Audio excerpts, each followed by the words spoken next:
Hello Cancer, welcome back to my channel The Vibes Inside. I am Mariana and I am ready here now to start your reading, Cancer. I've pre-shuffled the cards as you can see, and I know that the theme for this round of readings, usually I get a vibe, a tune of it when I do the Aries reading. It has to do with like a sense of a love-hate thing. Like this round of reading is supposed to be a bit like that, like a love-hate thing.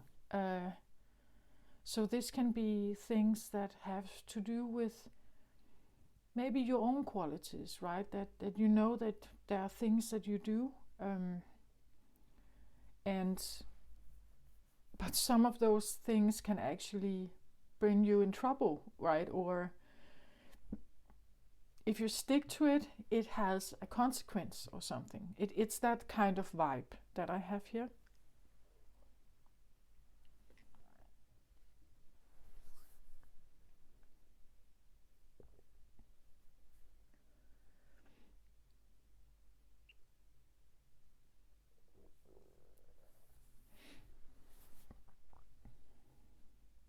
Or I want to say, this is kind of what I felt this round of readings should be about, but I don't feel it for you, Cancer. So maybe this is something that you are not aware of at all about yourself or about your vibe. It could be something you don't want to recognize.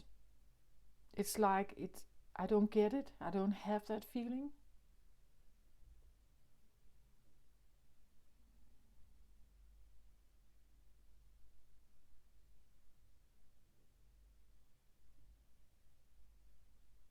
Yeah, it's pretty. So this can either talk about that you're not aware of it, you don't want to see it, you don't want to recognize it about yourself perhaps, or you have dealt with it, like you have made peace with it. You are aware of it. You know that this is how it is. You know that it is what it is, kind of.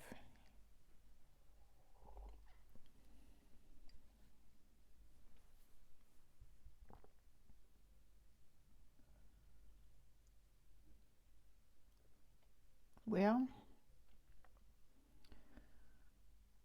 I feel like I should share something that I have recognized about myself. I'm a Cancerian sun.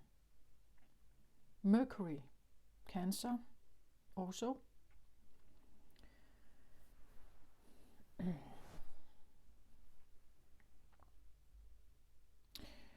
Well, and this is probably going to be quite unpopular,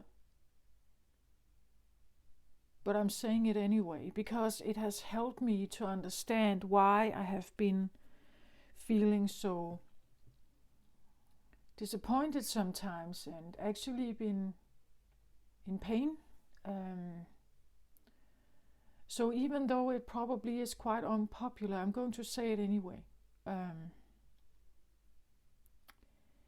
About Cancerian energy. I've talked about this before, this idea of the core. Who are you at the core? What are you at the core? I believe Cancer energy is, it has this tune of being emotional, sensitive, romantic, dreamy, sometimes a bit naive or young in its expression. It is it trusts easily, and it likes to establish contact. Like it really wants something very close, like this very emerged kind of experience that is very Cancerian, also wanting, longing for emerging with something. That is quite. It's the homebody. It's the one that likes go a walk where you go and hold hands, and like the connection to something is important. We talk about Cancerian energy can be like the mother, the home, the roots. This is about the place where we can rejuvenate, we can have peace. It's kind, it's nice, it's a place of healing. It's a place of kindness and so on. And Cancerian they like that. I like that. I like when something is more peaceful and calm, and we can talk about things, but it doesn't get that heated. It doesn't get that uncomfortable. It's not aggressive necessarily. So I like when there is this sense of balance. That is true. However, what I have experienced about myself is that because I fundamentally actually need peace in my heart and in my surroundings, in my home, in my being, you could say. I need a sense of peace to be balanced in some way. Because of that, I also see myself do stuff to get that peace. So if others are in distress, I see myself try to help them so that they become more balanced, so that eventually I can have my peace. That I'm not worried, that I'm not, anxious or something like that. My sensitivity always picks up on other people's state of being. And if there is some kind of turmoil or something here, something imbalanced, I see myself trying to fix that so that I eventually can have my peace. So I guess I could become a fixer, a helper, an assistant, a healer, a mother, whatever, so that I eventually can have my own peace. But that is actually not what cancers want. Like, I believe cancers deep down want the exact opposite. Like, they would like their priority for peace to be like the most important one, and that those around them would like do whatever they could to make cancers feel good, to make sure that cancer has everything that cancer wants. That cancer's, you could say, agenda is the most important. That cancer's needs are the most important. And therefore those around them should be the ones that make sure that it is taken care of. They shouldn't bring trouble to cancer, right? They should bring peace and stability and harmony to cancer. But that is not usually what cancer experiences. Cancer experiences the opposite.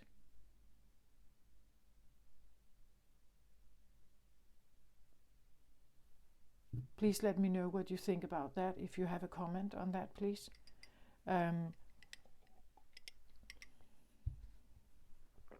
I believe that deep down, it's actually the other way around. This is the cardinal thing about cancers, that actually we do want to be the one in charge. We want to be the one that tells that sends a vibe out. For instance, in the home, right? In the home, we want a specific energy. And we want those that are around us to kind of fit into that. So when people come to us, so let's say your children come home or your spouse comes home, they shouldn't bring unease to the home, right? They should bring something that eases everything. But that's not normally what happens. Everybody comes home and they have experienced something, they come with their stories, and cancers is then forced to somehow blend and mold and balance and soothe and assist and help and so on. in order to get the peace back, because it's important for the Cancer to have that peace. That peace need or balance or calm waters, whatever you want to call it, that is a need for Cancers, I believe. But it's also, you see, this love-hate thing or curse thing or whatever you want to call it, because it's very difficult to obtain it. There's always something coming. Every time you open the news, you will have a tumultuous story, a dramatic story. There are drama queens. There are notifications on your phone. There are work problems. There are family problems. There's always something that eventually can stir the water. It's not the peaceful garden, you know. It's not that quiet. Life is not that quiet usually. I think that one of the things that Cancers may need to realize is that how crucial this need actually is, how important it is. And then figuring out how to take action towards a life where you can have more of this.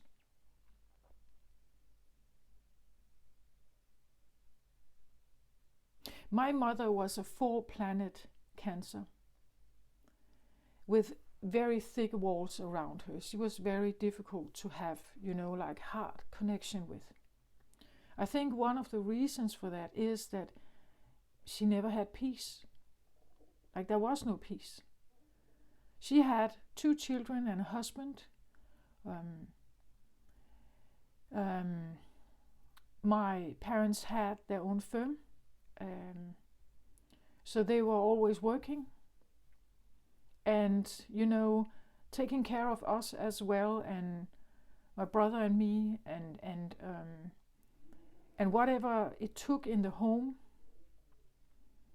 cleaning, cooking, and being available there, it was enough for her. It was way too much, and it was never what she wanted.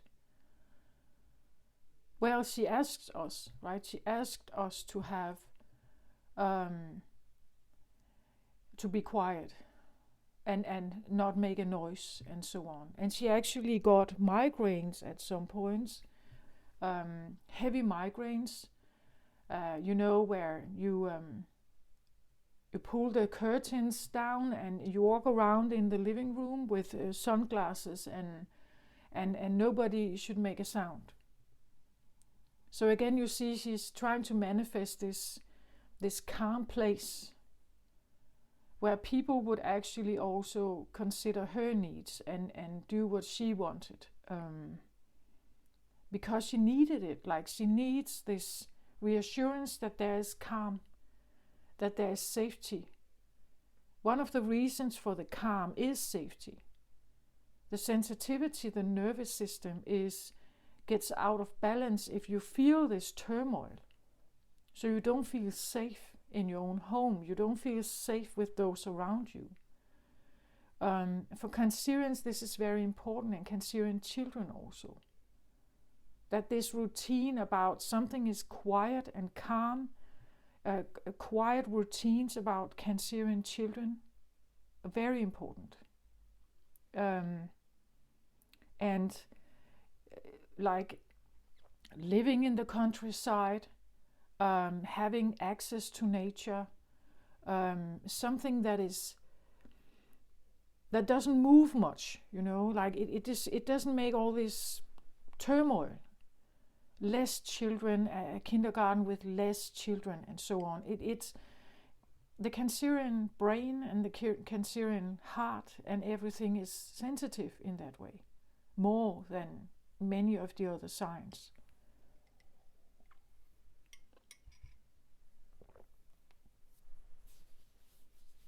I think that more and more on my channel, I feel like I'm doing more and more about explaining how each of the zodiacs are, like, and what are their needs actually. Not what society wants, but what is the need of, what is the core inside that is calling for something specific. And we all seem to overlook it because society requires a lot of stuff, right? But I think that how are we supposed to build integrity and authenticity if we can't express what we need? If we can't stand by it? But I think it's important for any of the zodiac signs to figure that out. To actually know who they are or what they are and what they need. Or at least also if they have a partner, like what do they need from this partner? What do they need this other partner to understand about them, and vice versa? Otherwise you can't help each other.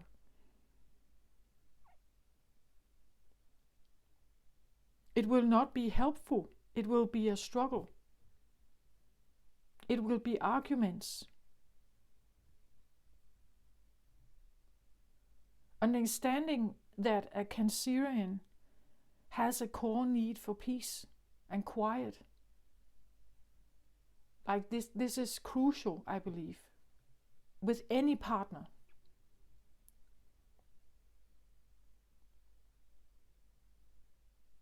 They can't relax simply. As a Cancer, you can't relax if there's turmoil around you. It's very difficult.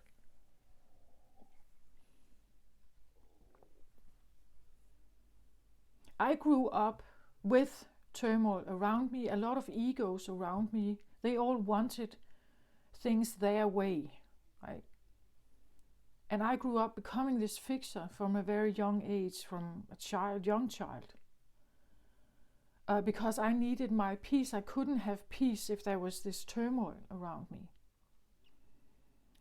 But the problem is I never learned how to take care of myself. I never learned how to recognize my own needs. I definitely never learned how to speak them and express them. And if I did, they were overlooked. So I became this person who was always helping and soothing and balancing and fixing and like that. In my Cancerian watery way, I did that. And never did I think about what I wanted. Never did I think about, because I was so exhausted. When this was done, I was so exhausted that I finally could find some quiet time. I've had a lot of problems with insomnia, sleep problems. It was never balanced. It was never calm enough for me. But you see, this is I have to own this. Like, this is what I need. And to a certain extent, I may be able to expect some of this from others if I speak it, but maybe not fully. So if I need more, it's my responsibility to get it. Even if it means that I am not in a relationship, or I have a relationship that is different. Maybe I don't live with the person. Maybe I live separate from them.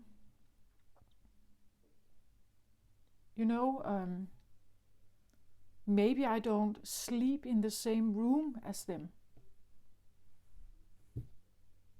You tell me what you think, right? This is just my experience.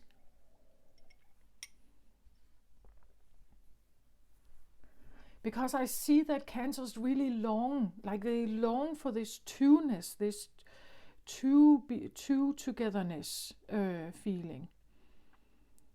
This idea of melting together with someone, but it's on the Cancerian terms. And this never really happens. Not really. it's difficult to expect that from someone else unless they are more like you, they understand you. But usually we get attracted to our opposite. We don't get attracted to someone who is like us.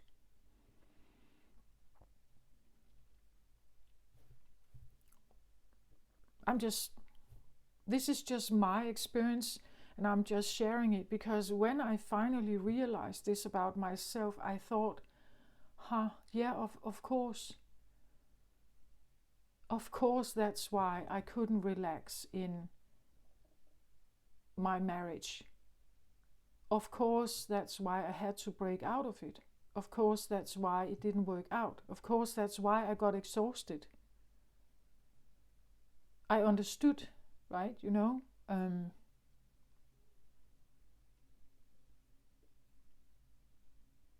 And that peace is now more important than many other things that could be offered to me. The peace is more important than anything, actually. So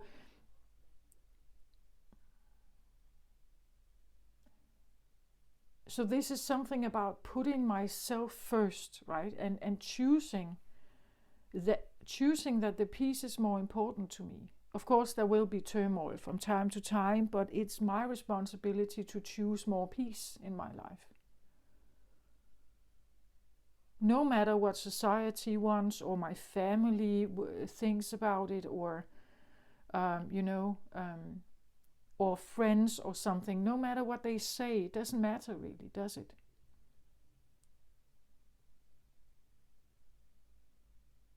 They all want the best for me. I'm pretty sure of that. But it's their best. Like it's what they consider best that they want for me. Not necessarily what is actually best for me.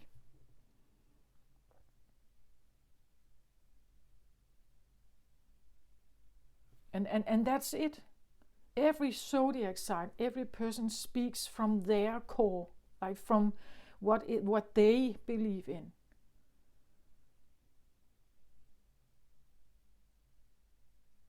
Me too, of course. I also speak from a set of angles or understandings that I have. And therefore these readings will not resonate with everyone. It will resonate with some, right?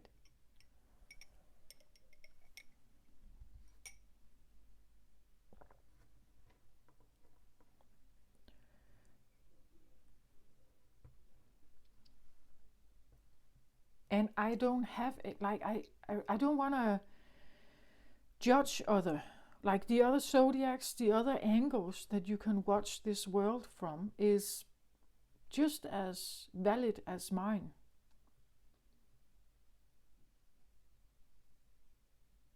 It's just theirs and not mine. Mine is mine and theirs are theirs. If they give me some kind of advice, I can take it if I feel like it helps me. But otherwise, it's about who I am and what is in there. What I need, what is my soul, my core calling for?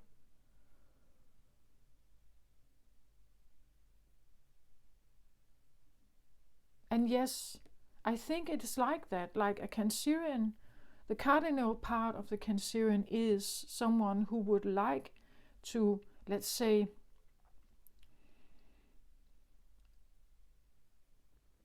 like it's an agenda, right? It's a tune, it's a story that talks about a peaceful existence. And those that come near the Cancer, that are around the Cancer, bring the peace in. So they bring something that adds to this story, not disturbs it. But that is not always what we get, is it? Like the children, you could have fire signs as your children, and they will probably definitely act differently than you. They have a different agenda, they have a different drive, they have a different way. And they bring in a lot of turmoil, perhaps, to your life.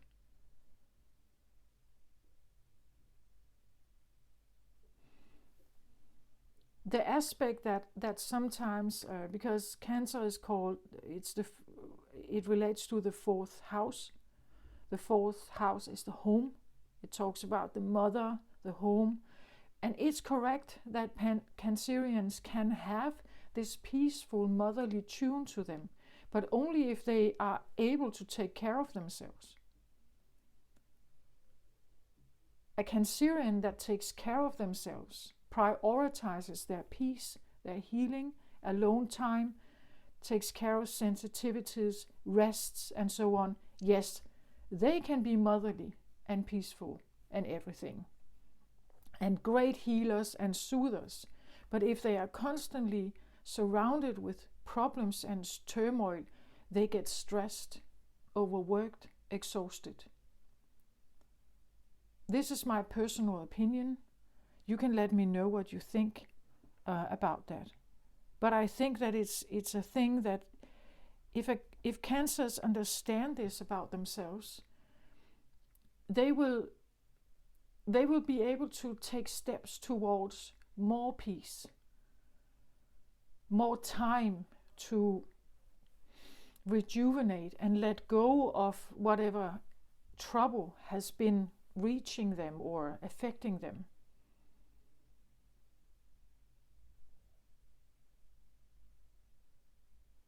It's very much about not getting to the point that it accumulates in your system, that the turmoil out there accumulates in your system. This is not good, right? So this is what I feel like. So you see the sensitivity and the softness of Cancers are sometimes also the problem, right? So these very core things about Cancers are beautiful, but they are also sometimes the problem for the Cancer, because they can't shut it off. Like, it's not just a switch, then you can just shut it off and then you can walk into all like the war zone, right? It doesn't work like that. So the sensitivity and softness, and sometimes also kindness, the soothing and everything is a beautiful thing and very necessary in the world. But it's also the thing that is your not a curse, but it's also the problem.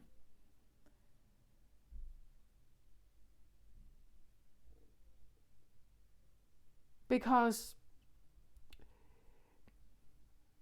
it leaves you also only with certain roles. Like, you can only, there are only certain weapons you have, you could say, in this world. There are only certain ways of behaving.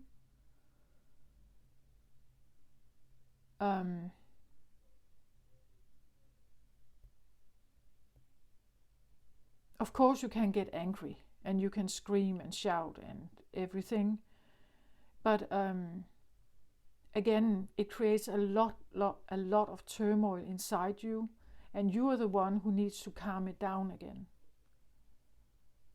It takes so much energy from you to become that angry.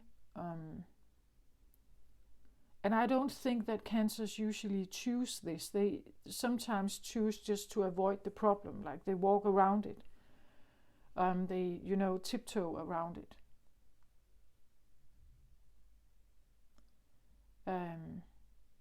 Of course, not always. You could have fire in your chart, so maybe you will, express it. And others, they will be more silent about it. Retrieve, and become more silent about it. Which I believe is actually a very Cancerian trait, to retrieve from if something becomes too much and you can soothe it, like retrieving from it and become quiet. And then retrieving more and more and more and building more and more walls around you to protect you. It's very difficult energy if you are very open And I believe Cancerian children are very open. They take in a lot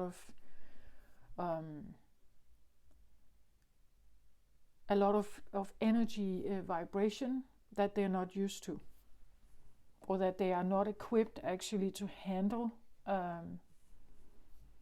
in the same way as other zodiac signs.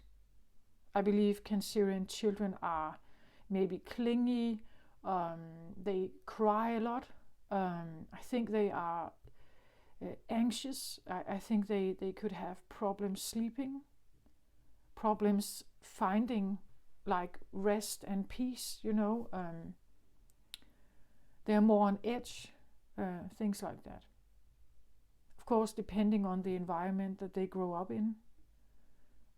But that's what I believe. And if we know this about each other, right? If we know this,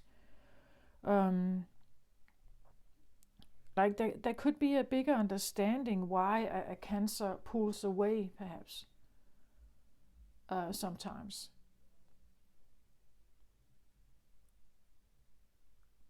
And also the other way around, that we could understand why a fire sign keeps engaging, where you pull away and away and away, right? And it keeps engaging because it's driven by something else than you. Okay, so you see how this can be that we have certain core ways of being and existing, and we have values here also. And if you should be authentically in touch with yourself, we should be able to express this.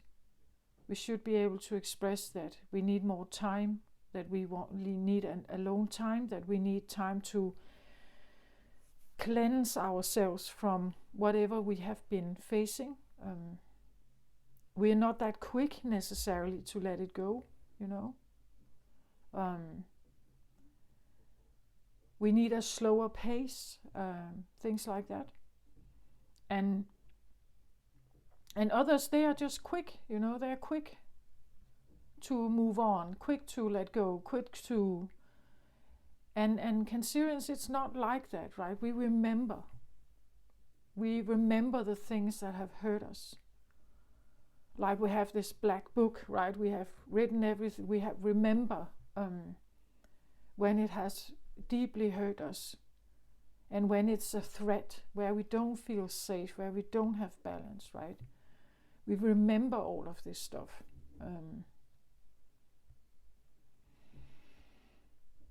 And I think that if we really know this about ourselves, we can make choices also what kind of environment is right for us to be in. Like, do you even want to get married? Do you even want to have children? Like, is it right, or is it just you following what society normally dictates? Just know that if you are a young Cancerian, that having children is not going to be like this picture perfect pink rose-colored little baby. It's way too romantic, way too... it's not going to be like that.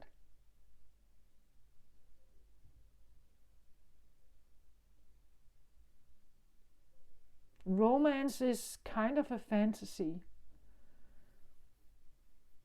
And yeah, it's great. It's great. I know, right? But it doesn't really exist in this world.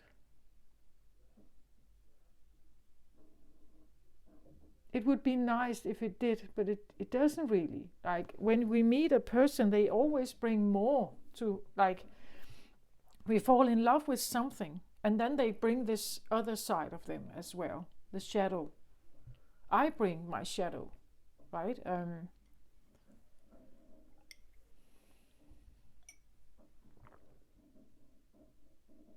It's just...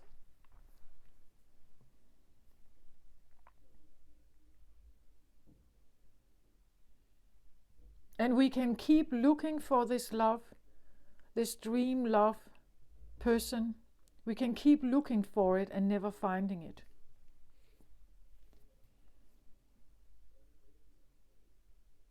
Okay, let's have a look at the cards here. So I have the cosmic egg, the divine feminine. I hold the universe within me. I am the force of an ever-expanding love. So definitely feminine energy here, Cancerian feminine energy. I find myself, when I tune into my feminine energy, my Cancerian energy, that it's childlike and young. It is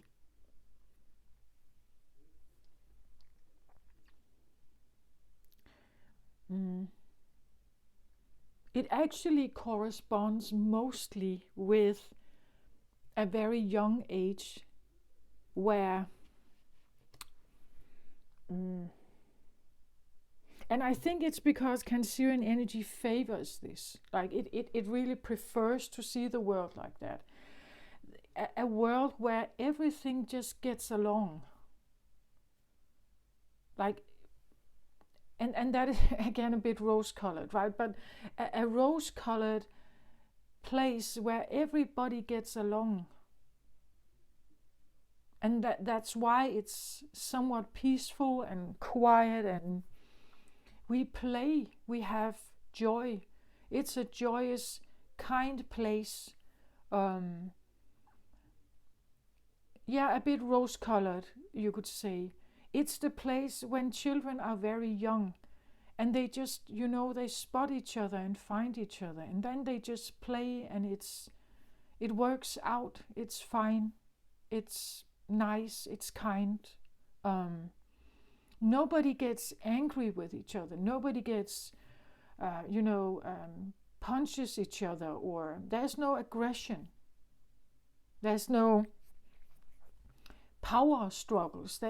It's like it's that kind of world, and now I get this egg. It's like this would be what Cancerians would prefer. I think like they would prefer a world like that, where they just live in here, and they are kind of protected from this whatever outside thing that could be aggression or violence or war or power or something like that. So in its essence, the divine feminine is a bit like that. It's like it's a loving place. It's primarily driven with love. It's primarily driven with kindness and care, and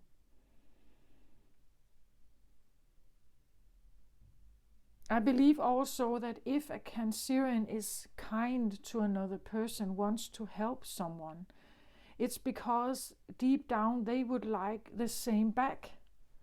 Like they want it to be reciprocated, that we can reciprocate this kindness and acceptance and balance and love, and that is what it is.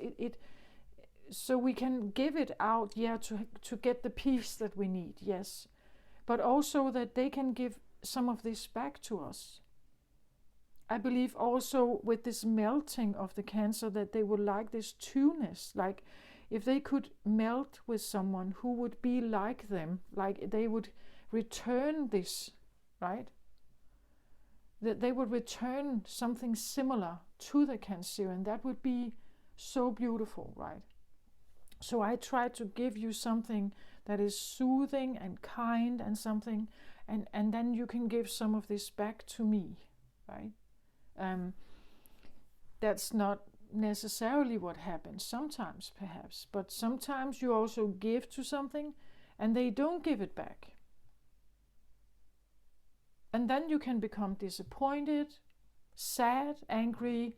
You don't understand why are they not reciprocating, why are they not, why do they not want to, again,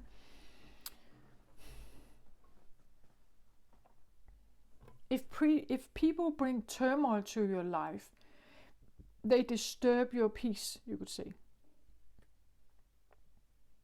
And sometimes they may expect you to soothe everything.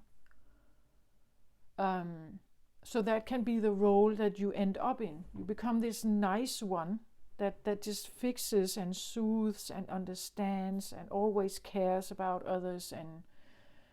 But deep down, actually, you would like it the other way. You would want them to make sure you have your peace, that you are taken care of, that you are protected from all this turmoil, right? You don't want them to bring it to you. You want, I believe that many Cancer people can end up in jobs that are caretaking.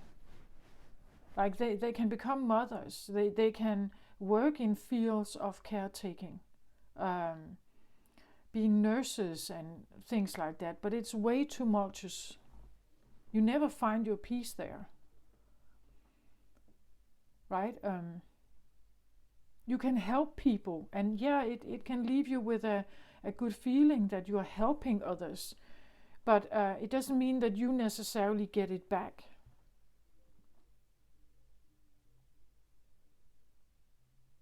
So you have to make sure that your resource, that you reserve, your batteries are taken care of, right? Otherwise you keep giving and giving and giving, and eventually they are done. So the cosmic egg and the divine feminine, I feel like we could even talk about the womb here, right? That there's something very special about this place where it's interesting, because you can look around the world, right? And even women in war zones give birth to children, right? They may not have almost no food, but somehow in here it grows anyway.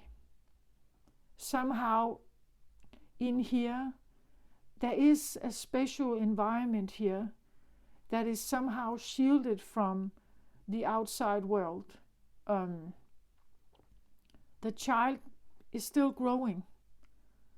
The child still evolves in here, eventually gets born.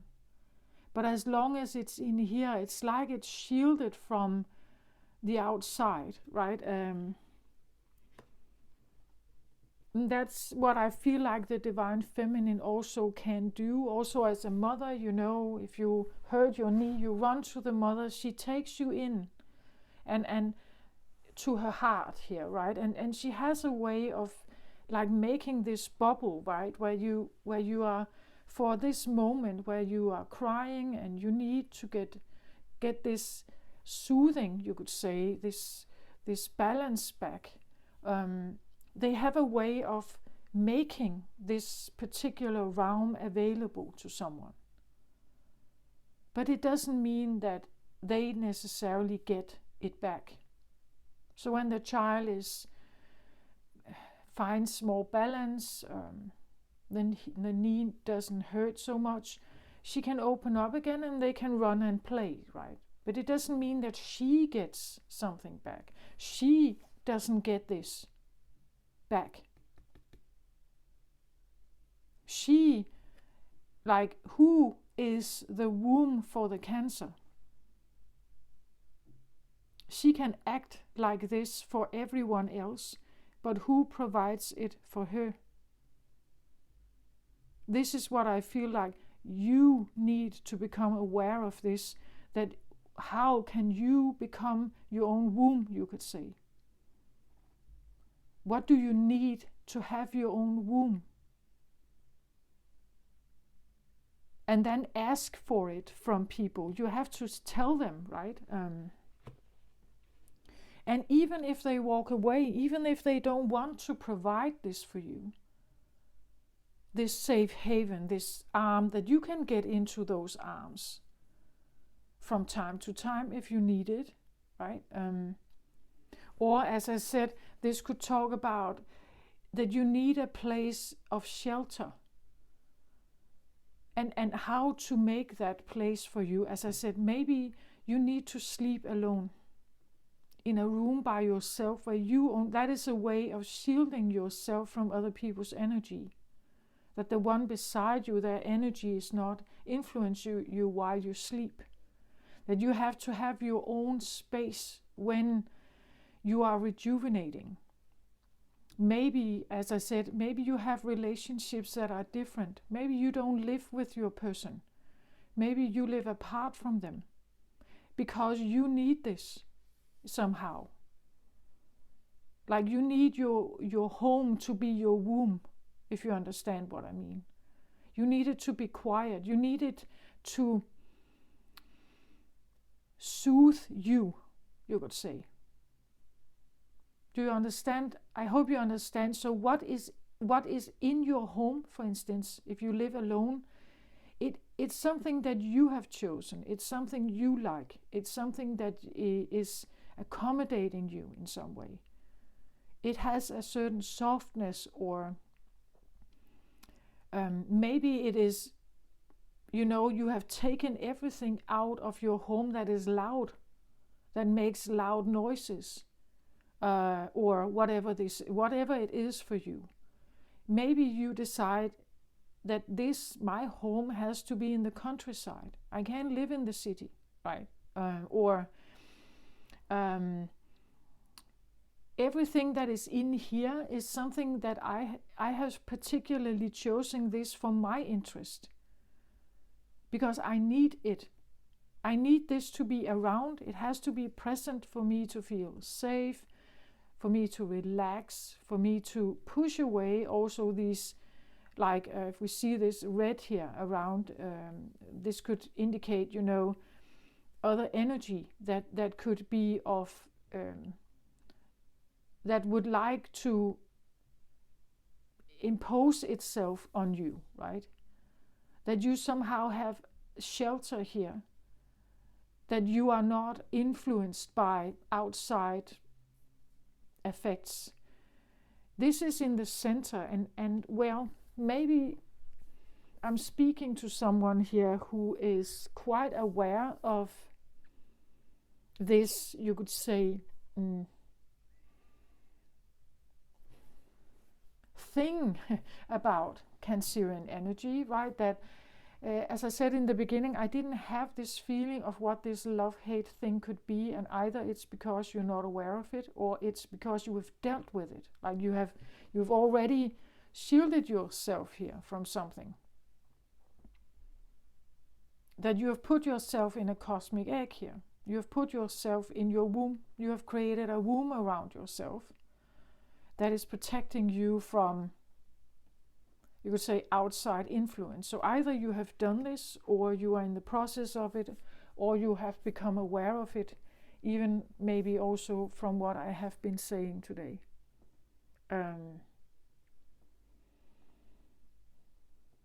Of course, from time to time, we take turmoil in, we take problems in. If you sit and talk to a girlfriend, well, you're exchanging something, right? But you decide how deep it must go in to a certain point, how long you stay. Again, this can be something like if you visit family, for instance. Maybe you decide, I'm only there for 2 hours, because if I stay 8 hours, I will be totally exhausted when I leave, right? So this could be something about like real strong boundaries about what is right for you, what is too much for you, and what you're not allowing in your life. Because in order for you to maintain your energy, right, to uphold you as you are. Because you can't fix anything or be of assistance or be a mother or whatever this is if you're not aware of your own energy and what you need, right? So within the bubble here, we have something beautiful that nurtures you.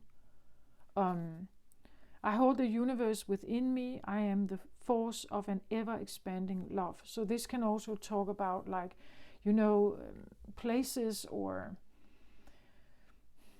feelings where you are you're truly choosing yourself. And well, self-care, self-loving, you could say choices here.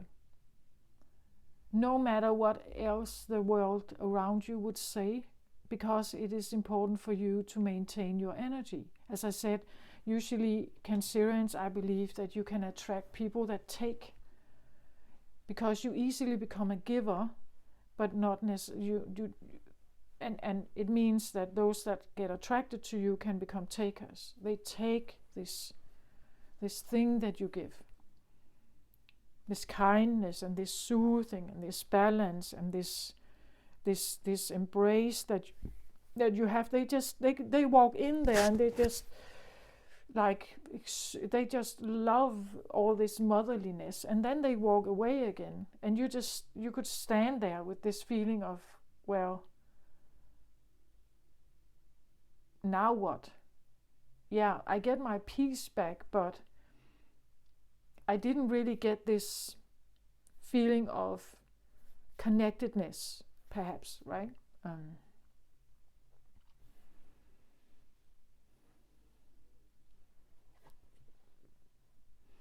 Okay, so I have the Death card here.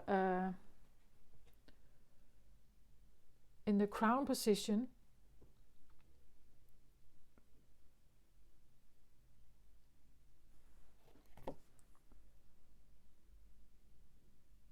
this is Scorpionic energy.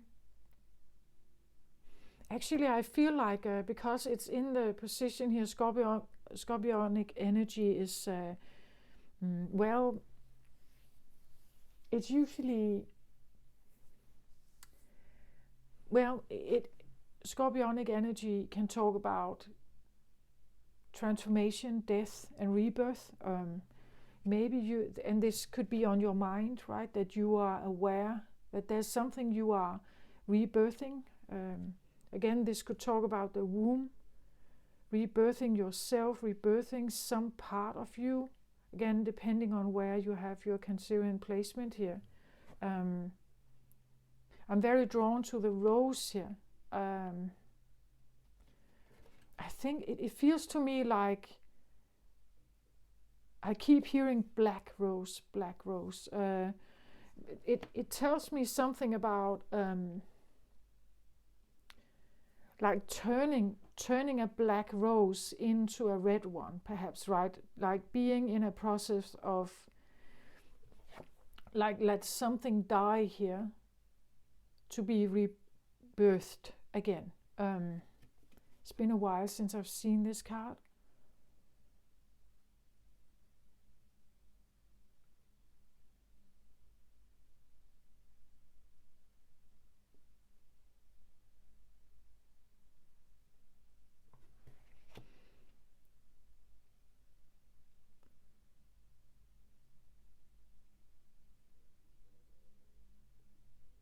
But it's like, Death card doesn't mean necessarily that you have death on your mind, right? That you want to slay all people. It has nothing to do about that.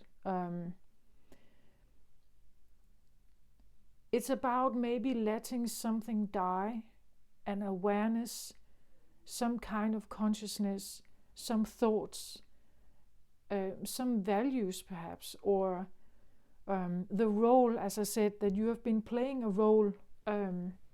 Maybe you would want this role to be different. And again, you could have been, like choosing to, it almost feels a bit like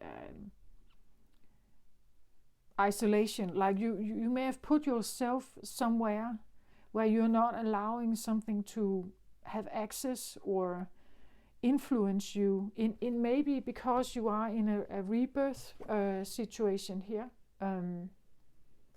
It is in the Crown position. This tells me something about the Crown is usually, our thinking patterns, the brain. It can even be something like our ability to communicate with our higher self,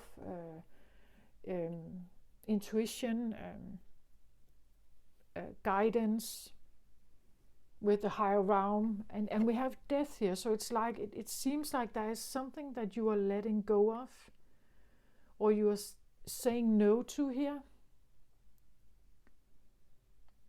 Yeah, I get like a feeling of like a coldness to this, and combined with this card, it could seem like that, you know, like when I believe actually, or at least I felt that very much with my own mother, then when my mother was retrieving into her shell and she had these walls around her, she was very cold. Like it was very difficult to, you know, the warm embrace was definitely not there.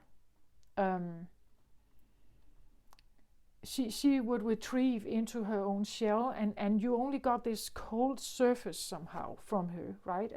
I get that feeling here, like needing to maybe build a sense of cold, so like a coldness around you. But deep inside, you are still golden here and warm. But the shell around you here may come across as quite cold. And this usually happens for Cancerians when they are protecting themselves, right? It's like, no, there is no access to my warmth. You have no access to my warmth because I can't let you in there. Like it's a threat to me. It's too painful, it's too vulnerable. So I'm putting up this wall now that is cold and sometimes ice cold because I have to. So this can be something that has to do with another person in your life, needing to show up as the black rose here. It also talks to me about, like, the red rose would be the one of love. The black rose would be maybe the one of, I wouldn't say hate, but you know, definitely no. The red one would be yes, and the black one would be no, right? So a no here to something. Letting something die, I feel like there's a very strong no to something, and a protective shield here to some kind of drama perhaps here that you don't want in your life. And maybe you're going through something. Usually the egg hatches at some point when we say that with the chicken, right? When the chicken is ready to face the world, it hatches, right? As long as it's still in the process of growing, emerging like a child, the birth comes when the child is usually ready, right? To come into the world, it's ready. Maybe you are still working on something here, figuring something out, not allowing rebirthing maybe your way of thinking here, understanding yourself. Also your own patterns, right? As I just mentioned, like I believe that Cancers do need the peace. Sometimes they do need to shelter, walk away or retrieve from something, right? Because it gets too much. It's too big of an influence. And again, maybe others are better suited to actually handle a situation like that. Maybe it's not supposed to be you, right?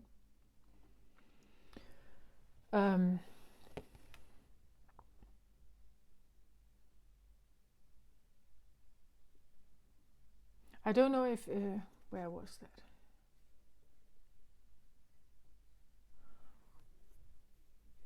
I saw some film.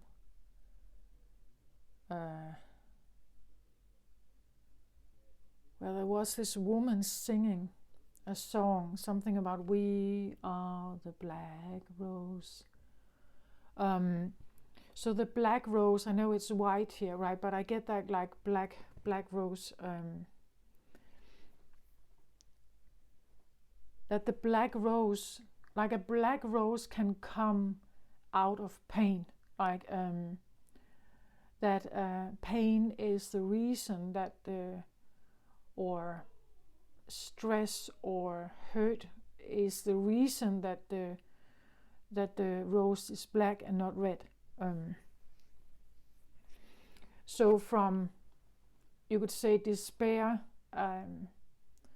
from pain, from disappointment, suffering,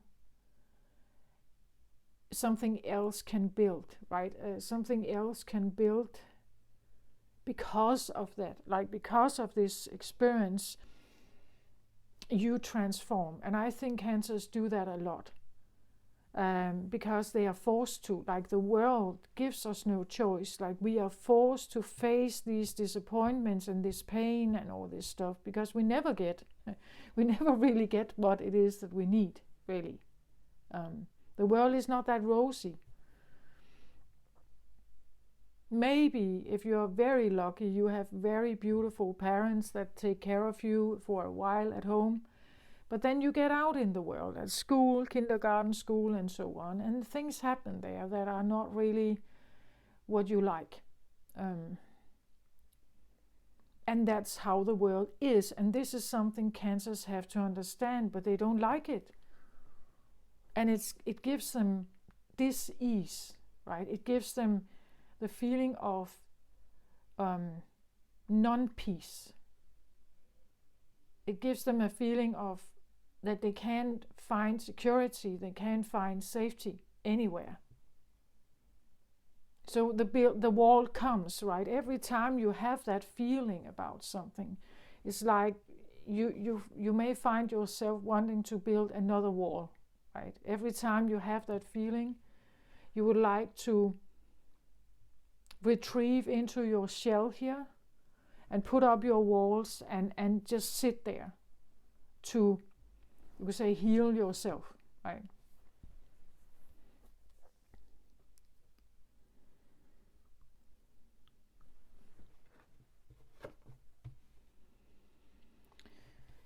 So Magician and the Mirror here at the bottom. Yeah, you're definitely doing something here. The Magician is usually someone who can, like, they can make lead into gold, right? He holds like two different energies here, fire and water, and he has the ability to, like, well, he stands in the middle. He can hold both of them without any problem. He has the infinity sign here above his head. And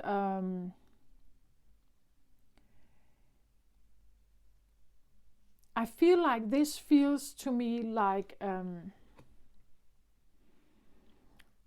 melting pot, like wanting to, yeah, it's definitely a rebirthing process, I feel like wanting to melt something here or blend something.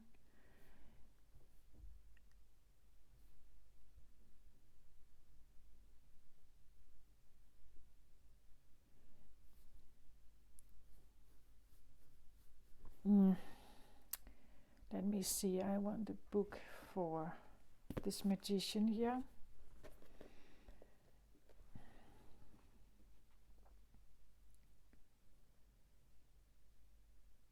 It feels to me like wanting to understand something, like retrieving into your shell, from pain, from disaster, wanting to change something in your mind, in your decision making, retrieving into your shell, trying to figure something out, and in there you're trying to understand something, I think here. But also influencing it, like the Magician does something and then it changes, it changes the circumstances. That's the ability of the Magician, that he can change something. So maybe you are trying to figure out if you can change certain circumstances that have maybe given you a lot of grief or pain here. Death, of course, you could have lost someone. And the grief, from grief, you also can have a black rose, right? The Magician here says, knowing and using your true power. This card upright represents the combination of your personal and spiritual power at this time. In the Magician's left hand is the flame of passion and action. In his right hand is the vortex of water and the light of reflection. This highly beneficial card is telling you that you are the magician, and within your grasp are the amazing forces of earth and spirit. The water is the energy of yin, divine feminine here, the power of spirit and clarity of thought. The flame is the energy of yang, bringing direction and creativity. Together they give you the magnificent magic of transformation, rebirth and transformation, right? The mirror stands beside the magician, reflecting the outer world's responses to your choices, to use or dismiss the true power that you have. Its silver reflection reveals the future in a mist on the horizon, ready to be magically formed. When you receive the Magician upright, you are put on notice that an important and powerful time is at hand. You are the alchemist of your life, and just as an alchemist turns base metal into gold, you are now able to transform your difficulties into great blessings. Difficulties here, right? Into great blessings. This is true in every era of your life. Claim your power and embrace your intentions in your heart and in your daily life. Direct your destiny, and the mists of the future will clear into brilliant reality. Yeah, I think that from the pain that you may have experienced, the disappointment, the jealousy, the misunderstandings, all the efforts that other people may not have realized that you actually go through, the pain, the sadness, the retrieving, and so on. Some of this, I think that from that you could learn something about that it's not up to other people to make you happy. It's up to you to make you happy, right? That you hold it, like you are the one that you can choose what you want to face, you could say. You can choose what you want to be, what you want to be in your life. Have that clarity, become very aware of that, and know exactly what it is that you need.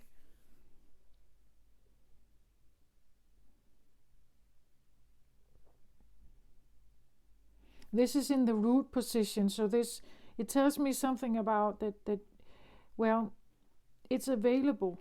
Like it's in the root position can be the lower chakras, like root chakra, sacral chakra, and solar plexus chakra. And those places are usually, you could say, where we can hold most trauma, but it's also something you can transform. And when you become aware of it, it's just that sometimes it's a lonely journey. Like you have to go there by yourself. You have to choose it because maybe others are not choosing it for you or with you. Maybe there are certain things you have to let go of, like you have to let it die simply. You have to let it change. We can hold on to grief or grudge or something. I've said that before, the black book, right? That we can hold on to it in our mind here and in our heart space, but it's not helping us. It's just a reminder of bad times. In order for that to change, well, you could you have to let go of some of it, like rip out the pages, burn them or something, you know? Because the grudge, the sadness, the grief, it's not helping you. It just keeps you stuck there. And you do have the ability to change it, but you have to choose to change it.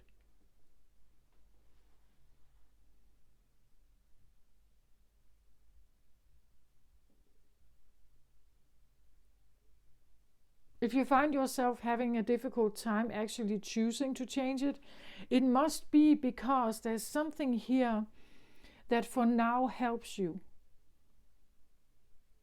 I know in my own life, it has been something like, as long as I was small, I didn't make a fuss about myself. As long as I didn't, walk in life with integrity and a clear voice and clear boundaries and so on. As long as I was more of a doormat, I was more invisible.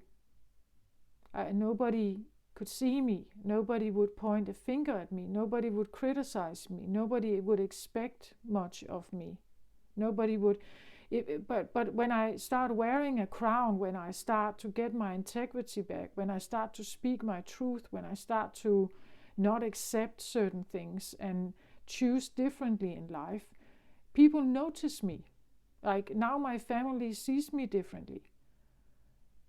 Like I even have going through the phase of being a very bad daughter, right? Because I didn't play my role. I didn't do what I was normally doing. So I was a bad person, right? And sometimes, like in order for me to change my role and being seen differently, understood differently, I had to go through all of these feelings, right? And it has not been fun. I had to be brave enough to break out of the role. So some of the core identity that I have, some of the core needs that I have, it didn't blend well with the family I grew up in. So I became this helper, but it's not really what I need, and it's not really what I want. I don't want to continue being that one. I want them to understand that sometimes I also need to be soothed. Sometimes I also need to have help. Sometimes I also need a warm embrace. It's not just me always providing this for others, but I went through this journey of building up some kind of bravery to say no, to stand my ground, and I felt terrible doing it. I felt like I was the worst person ever to say no to others. I was the worst person ever to not return the phone call or to block someone. I was the worst person ever. So the willingness to sometimes help others and to care for them, being a caretaker and a healer and so on, which I believe Cancerian energy is also, can sometimes also be our worst problem, right? Because there are no boundaries to it. Like, where's the boundary? Like, when can we actually say no? When is it okay to say no? Must I be exhausted before I say no? Is it okay to say no, right? Even though I truly and fully in my heart also want to help them. And underneath it all, I want my peace back, right? But I also want to help them. But when is it okay to say no then? So there's something that you are definitely changing here. There could be some tough feelings here. As I said, grief, sadness, sorrow, maybe jealousy, maybe bitterness, things that didn't work out as you hoped for. Death could be a breakup, that you have been going through a breakup, or someone died in your family, or a loss in some sense. And processing that by maybe retrieving here, realizing that you have to retrieve again.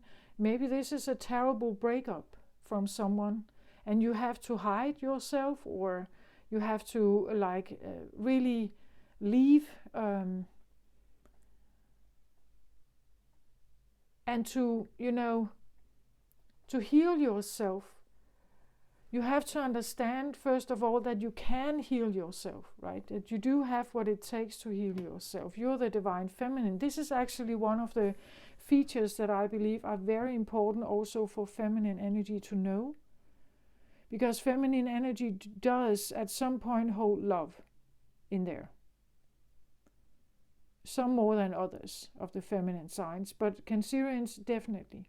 And because you do hold this, you can be caring to yourself. Whereas there are other signs who do not have this. They cannot self-soothe, they cannot self-care, they cannot self-love, but you can. You're one of the signs that can. You're a cardinal sign. You have this. If you choose it, you can change this around. And actually heal yourself. You are a great healer, but you can heal yourself also if you direct the energy not outwards but inwards. You can heal yourself. Where there are other signs, they can. That's why they run to you, right? They can. They don't have it. They don't have water, perhaps. If someone has very little water in their chart, they don't have that, they don't have it. Like if you have primarily air and fire in your chart, you don't have, it's not the same. But you have this, Cancer. All the things that you sometimes want to give to others, if you start giving it to yourself and you close the door, right now there is no service open. Right now I do my own maintenance, right? So I am saying no. I have closed my door. I do self-love maintenance. So there is no open service door here. For now, I am in my own bubble, and I'm processing something here. Can I have another card on the death card here?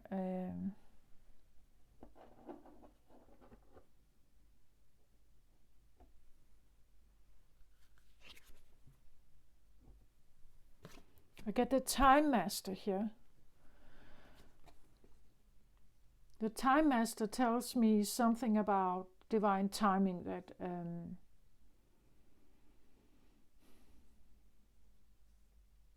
maybe this has been going on for a while.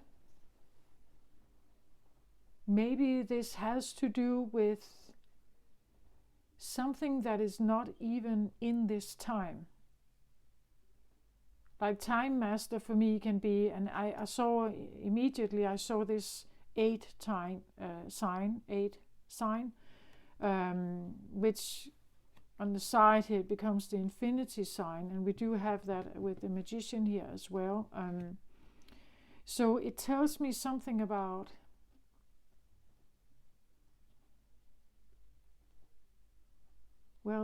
this could be something from another life. Like this could be something about a karmic thing here, a bloodline thing. Maybe it's not even yours. Like it could be, you could be in a process of healing something that is not even yours, but it's an ancestral thing here.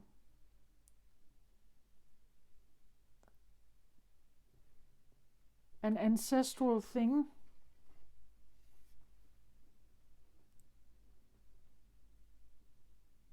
Again, Time Master, it's like he can open up time, right? So it's he can open up time in as it could be from another lifetime. maybe not even yours, an ancestral wound, but also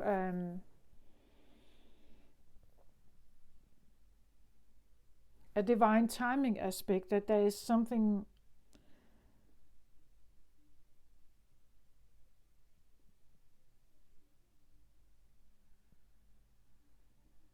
I see him almost like an ancestor here, like he's looking through, like the veil, and presenting something here.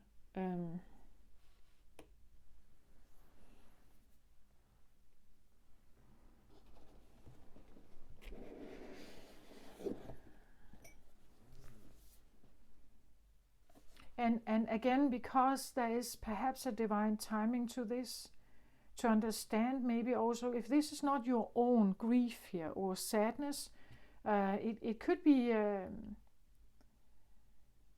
again, the time master. I think that it's about whatever grief there is or whatever loss there is, there's a time to process some of this. But you do have the ability to actually heal yourself from this. And you are one of the few signs, right, who can do this, because you do hold love energy. You're feminine here. Every feminine sign has this, right?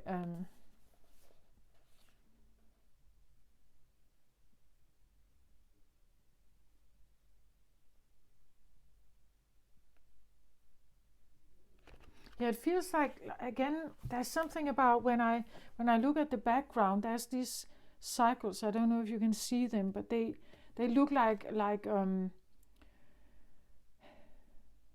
they can look like a zodiac cycle.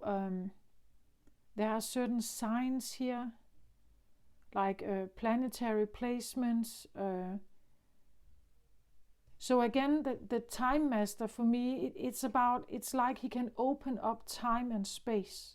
There is no time and space that holds whatever this is. It's a universal, maybe a universal death, a universal rebirth or transformation. Maybe not even from this, maybe not even from Earth, maybe not even from your own life, as I said. So the essence of the time master here is that time is a construct of the human mind, through which life events are seen to flow in a straight line from past to future. This, however, is an illusion. Time moves in patterns, fractals, sometimes turning like a wheel, and others moving straight as an arrow. Humans see time like a ticking clock, and this image reminds us that there is only so much of it to spend in a life, like a kind of currency.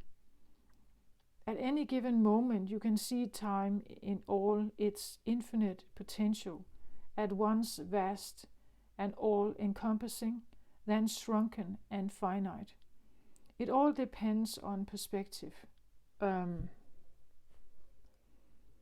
So when the time master visits you, he asks a most important question. Will you break free from limited cause and effect thinking by moving beyond the linear illusion and welcoming the cyclic quality of time?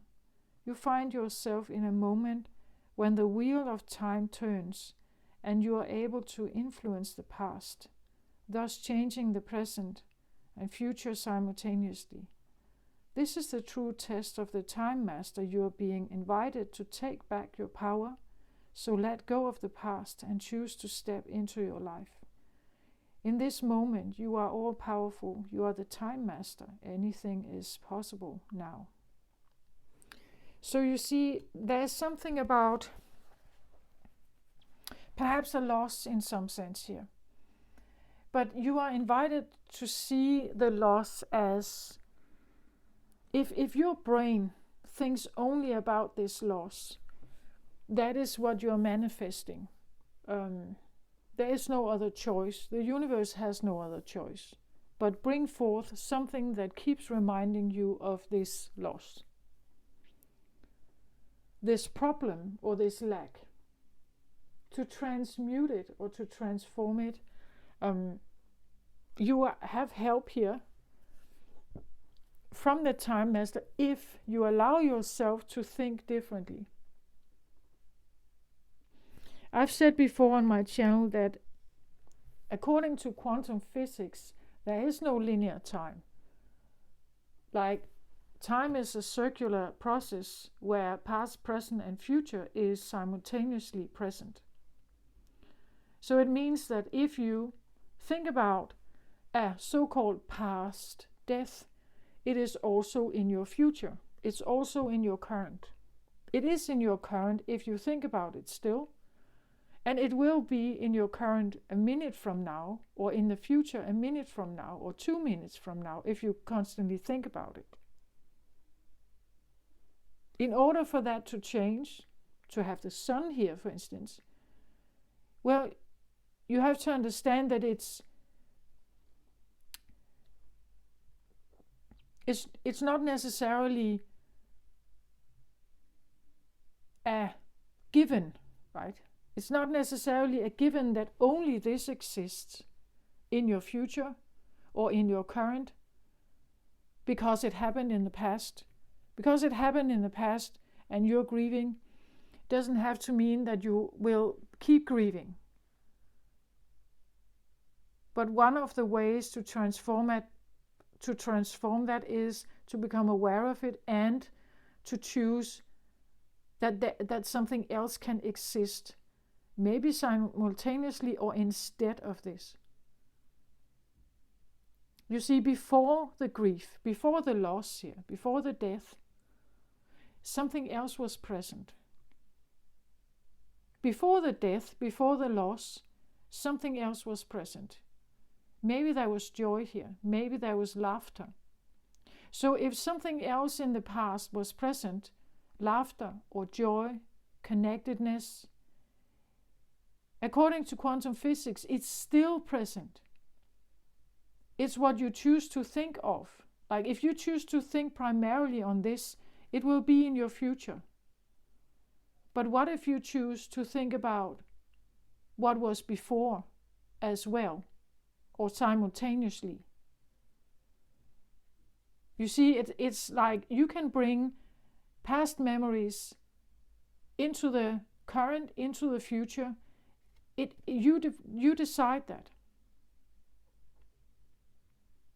You decide whether, again, he opens up time and space here. Like that, it's not a given that because someone died or because someone is lost in your life, that you're supposed to suffer and be alone and can think about nothing else. Because there's something before this that could just as easily be here, but it's not. We usually think more about the things that are not to our liking. Like the things that feel like a threat, negative, like a loss, an emotional sadness. We think more about that than the joyous times.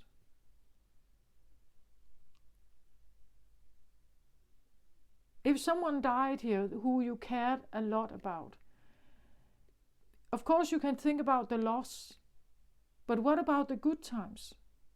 What about when everything was rose-colored, when everything was peachy and nice and beautiful? Why do we not have a picture of that here?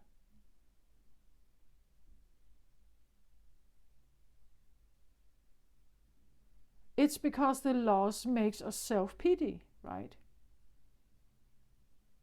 We are sad for ourselves here that we lost something, that it's not there. The joy is gone because they're not there. So as long as you stay here, it will be in your current. Even though it happened in the past, it will be in your current and it will be in your future unless you allow yourself to go through a process of grieving, and also reminding yourself that there's more. Whatever this situation was, that there's something before it. And if this person was really that important to you, like the death of them, the grieving of them is because of that. They were important to you. Why were they important to you? What were they like? How did they light up your life? What did they bring? How did they behave? What did they say? Remember that instead, right? Than sitting in this, thinking about the times that were good, right? Can we have a card on what is, who was this person, or what was this circumstance? Can we have a card on that?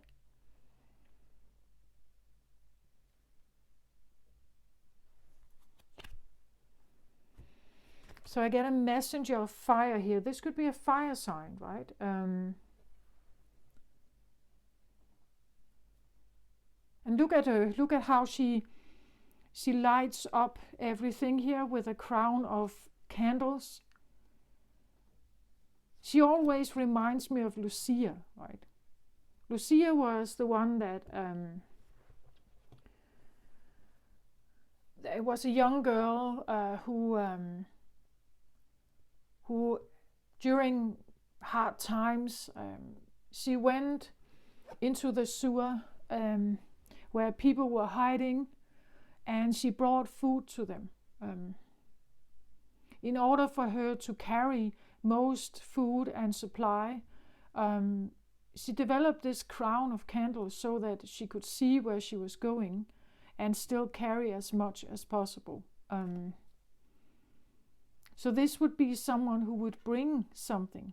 They would maybe come with something, like they would bring food, or they will bring help in some way.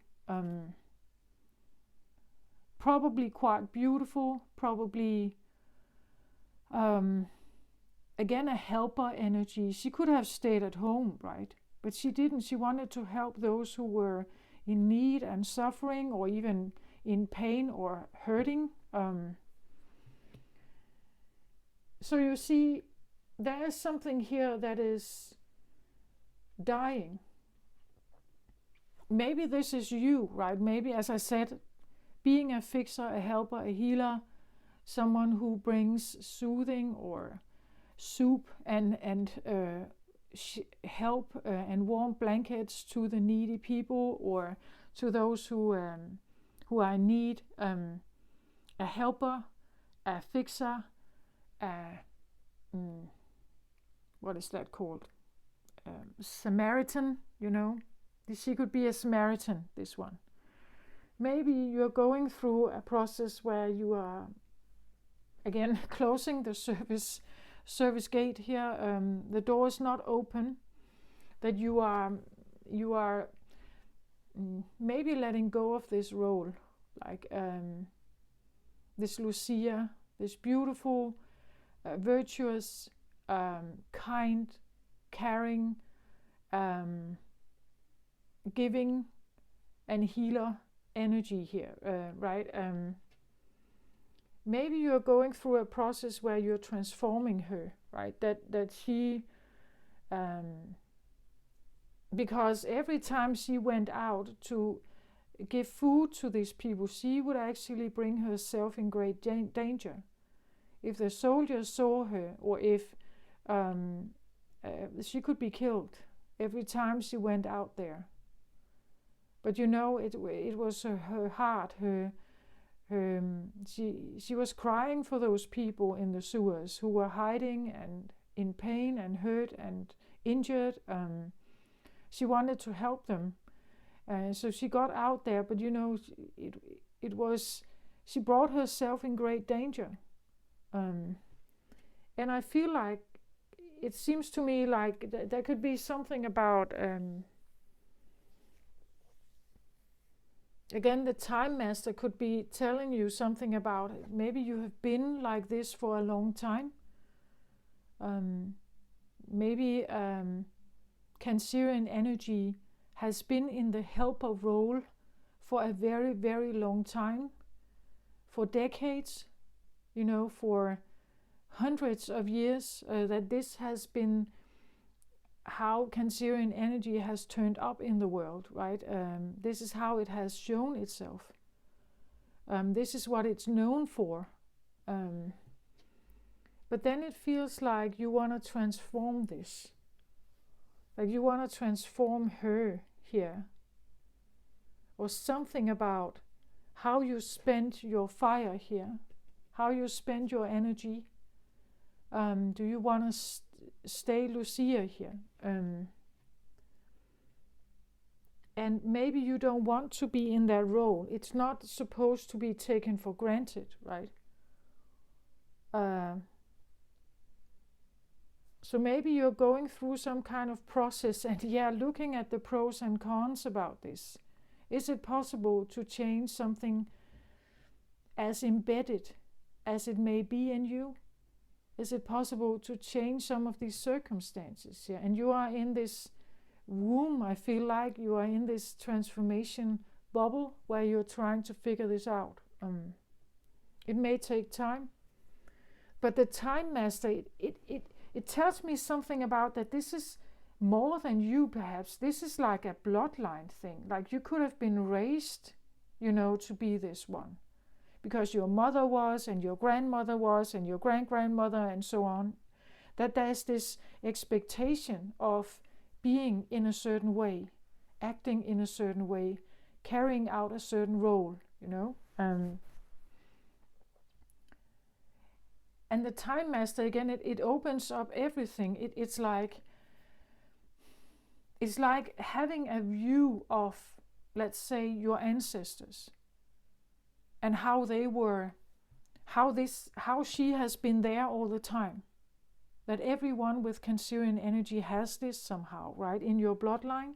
That this has been expected from the feminines, maybe, to kind of carry out this role or be in this way somehow. And I think, well, it's great. But you see, those in the sewers who got help, did they offer anything back to Lucia? Like, did they come and help her? If she got injured, would someone come and pick her up? Would someone care enough to look for her? Or is it only one way, right? So let's say if you want to transform this one into what? Like, what do you want? If she's not supposed to be this, what is she supposed to be then? What do you want her to be?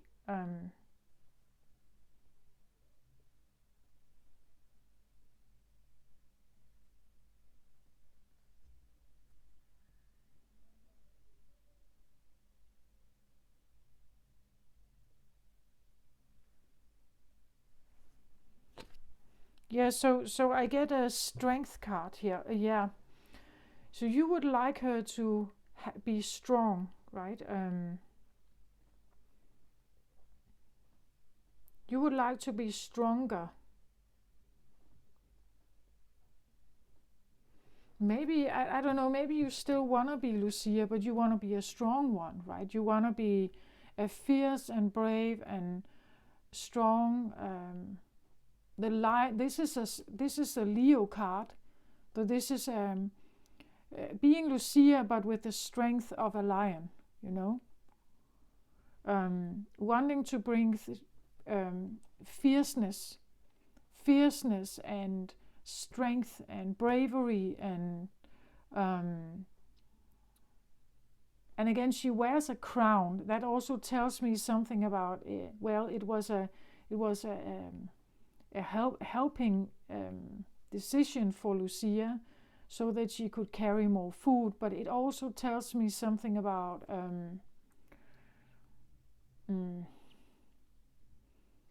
well, maybe you would like to be seen as someone important, right? That you would like to be recognized for what it is that you have been doing. maybe you still want to do it, but you want the strength of the lion, right? You want to be strong in this. You want to be able to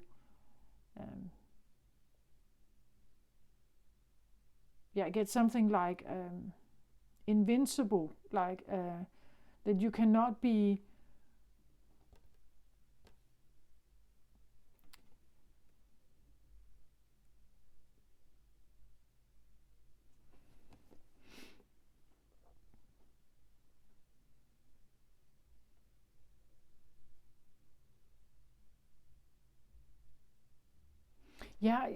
I get a feeling of like also like how this, I don't know if you can see it, but how the sun kind of shines on her here.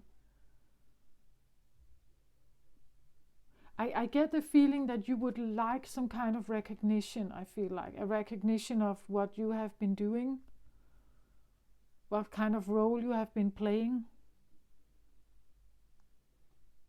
I've talked about this also on my channel, this idea of the mother, like the one that I believe it's a very neglected role that people don't see. They don't see what it actually gives to the world. That it's when someone is a mother or motherly, what they do is actually they take their own needs aside and they allow for someone else to fill up the space in their embrace, for instance. So when the child is crying, the mother puts aside her own preferences for that moment, and she puts herself available for someone else in this particular moment to cry their heart out, to tell their story, to be angry or whatever. And when the child is more balanced and soothed, it runs off again. Now the mother can bring back her own agenda and do her thing. But being a mother in that way, it's a particular role where you decide to put your own agenda aside for a moment to allow someone else to be seen and heard and valued and nurtured. And then you take it back again. And then you continue with your day. Then you put it aside again if someone else comes. And you take it back in again. But this ability to do this is not for everyone. Not everyone can actually do this. Not everyone thrives in that. Not everyone would do it. Not everyone would even consider doing it. They would never leave their own agenda behind. They would never give room for someone else. Or it would only be 5 minutes, right? This ability is very particular. It's very special. And it's not everyone who wants to give it, wants to give up their own agenda for a while. Sometimes it's 5 minutes, sometimes it's hours, sometimes it's days. For instance, if you are a sick caretaker here, if you're a nurse, this can be days. It could even be years. If you take care of, let's say, a parent at home, every day, you come, you wash their clothes, you feed them, you bring them food, you bring them water, you hear their story, you hear their regrets, you hear their pain, you manage the pills, all this stuff. It has nothing to do with you. You could have gone out there and do something else, but your heart tells you not to. Your heart tells you to be there and care. And it's a very particular role. And people, I don't think they necessarily value this. Like it's a very particular thing to do. And I think that what you would like is to put some shine on that. That it actually takes something. It takes strength. It takes commitment and devotion and loyalty. It takes a choice also. And I don't think that people necessarily see it. They may expect it. Like the loyal good wife, of course she would care for her sick husband.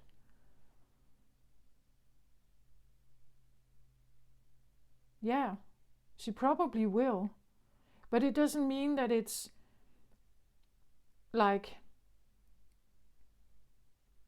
in that process, she is, especially as a Cancerian, in that process, you would not be able to also take care of your own need for peace and harmony and balance because it's not there. So taking care of a sick or very ill spouse, husband or wife, brother, sister, child, it's not an easy process for a Cancerian because the peace is gone. The peace is not there. There's worry, anxiety. There could be sleepless nights, this interrupted sleep. There's because someone else needs your attention.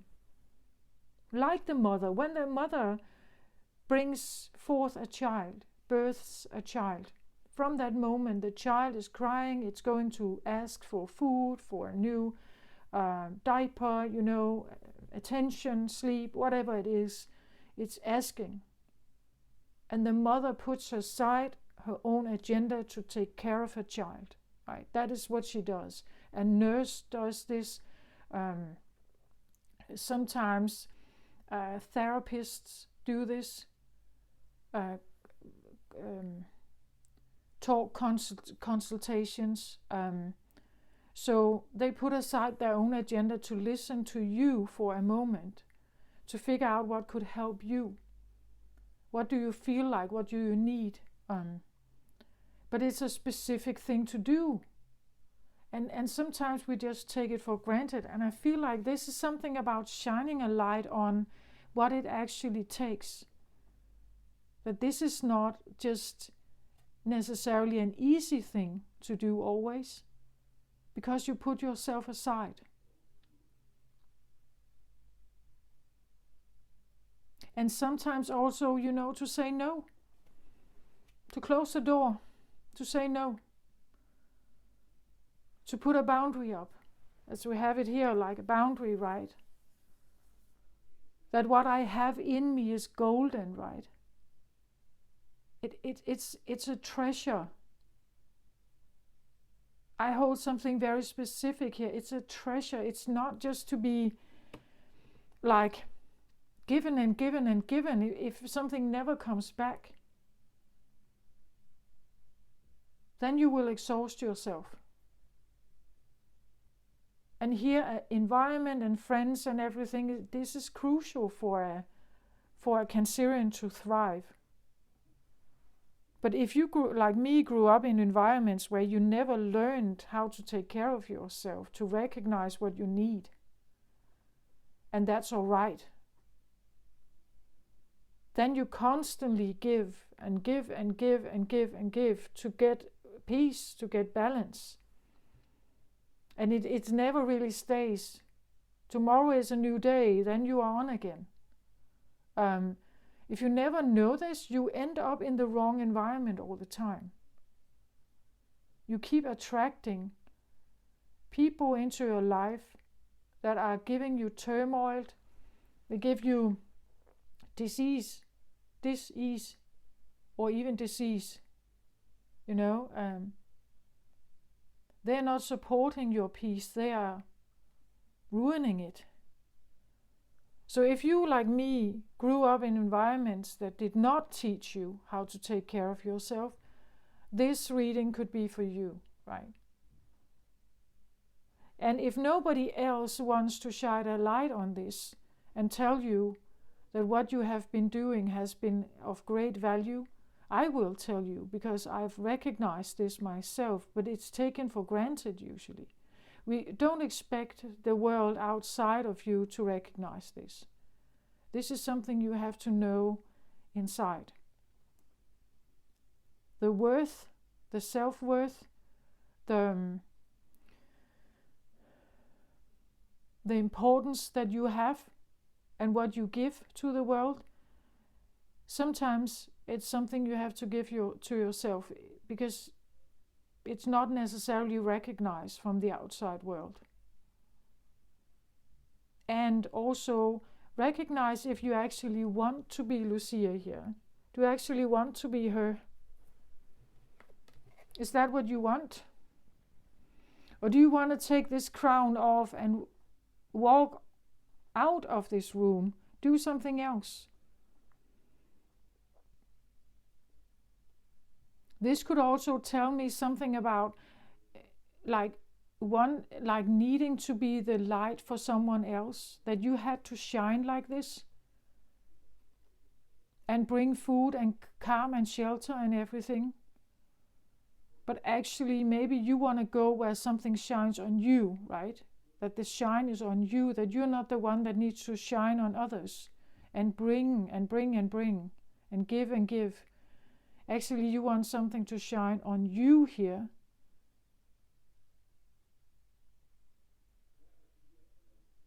And you take off that crown here. And you embrace your own fire. You use your fire here for something else. You use your fire to have strength to make it break out of this certain rule or this role that you have been playing. I'm not saying that maybe you like caretaking. Maybe this is really what you want. Great.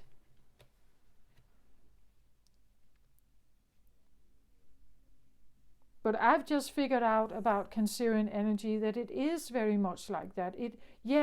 We give and fix and do all kinds of stuff. It's just to make them stop, to make them stop with the noise, to make them stop with all this turmoil so that we can have peace. Right? That's what we need.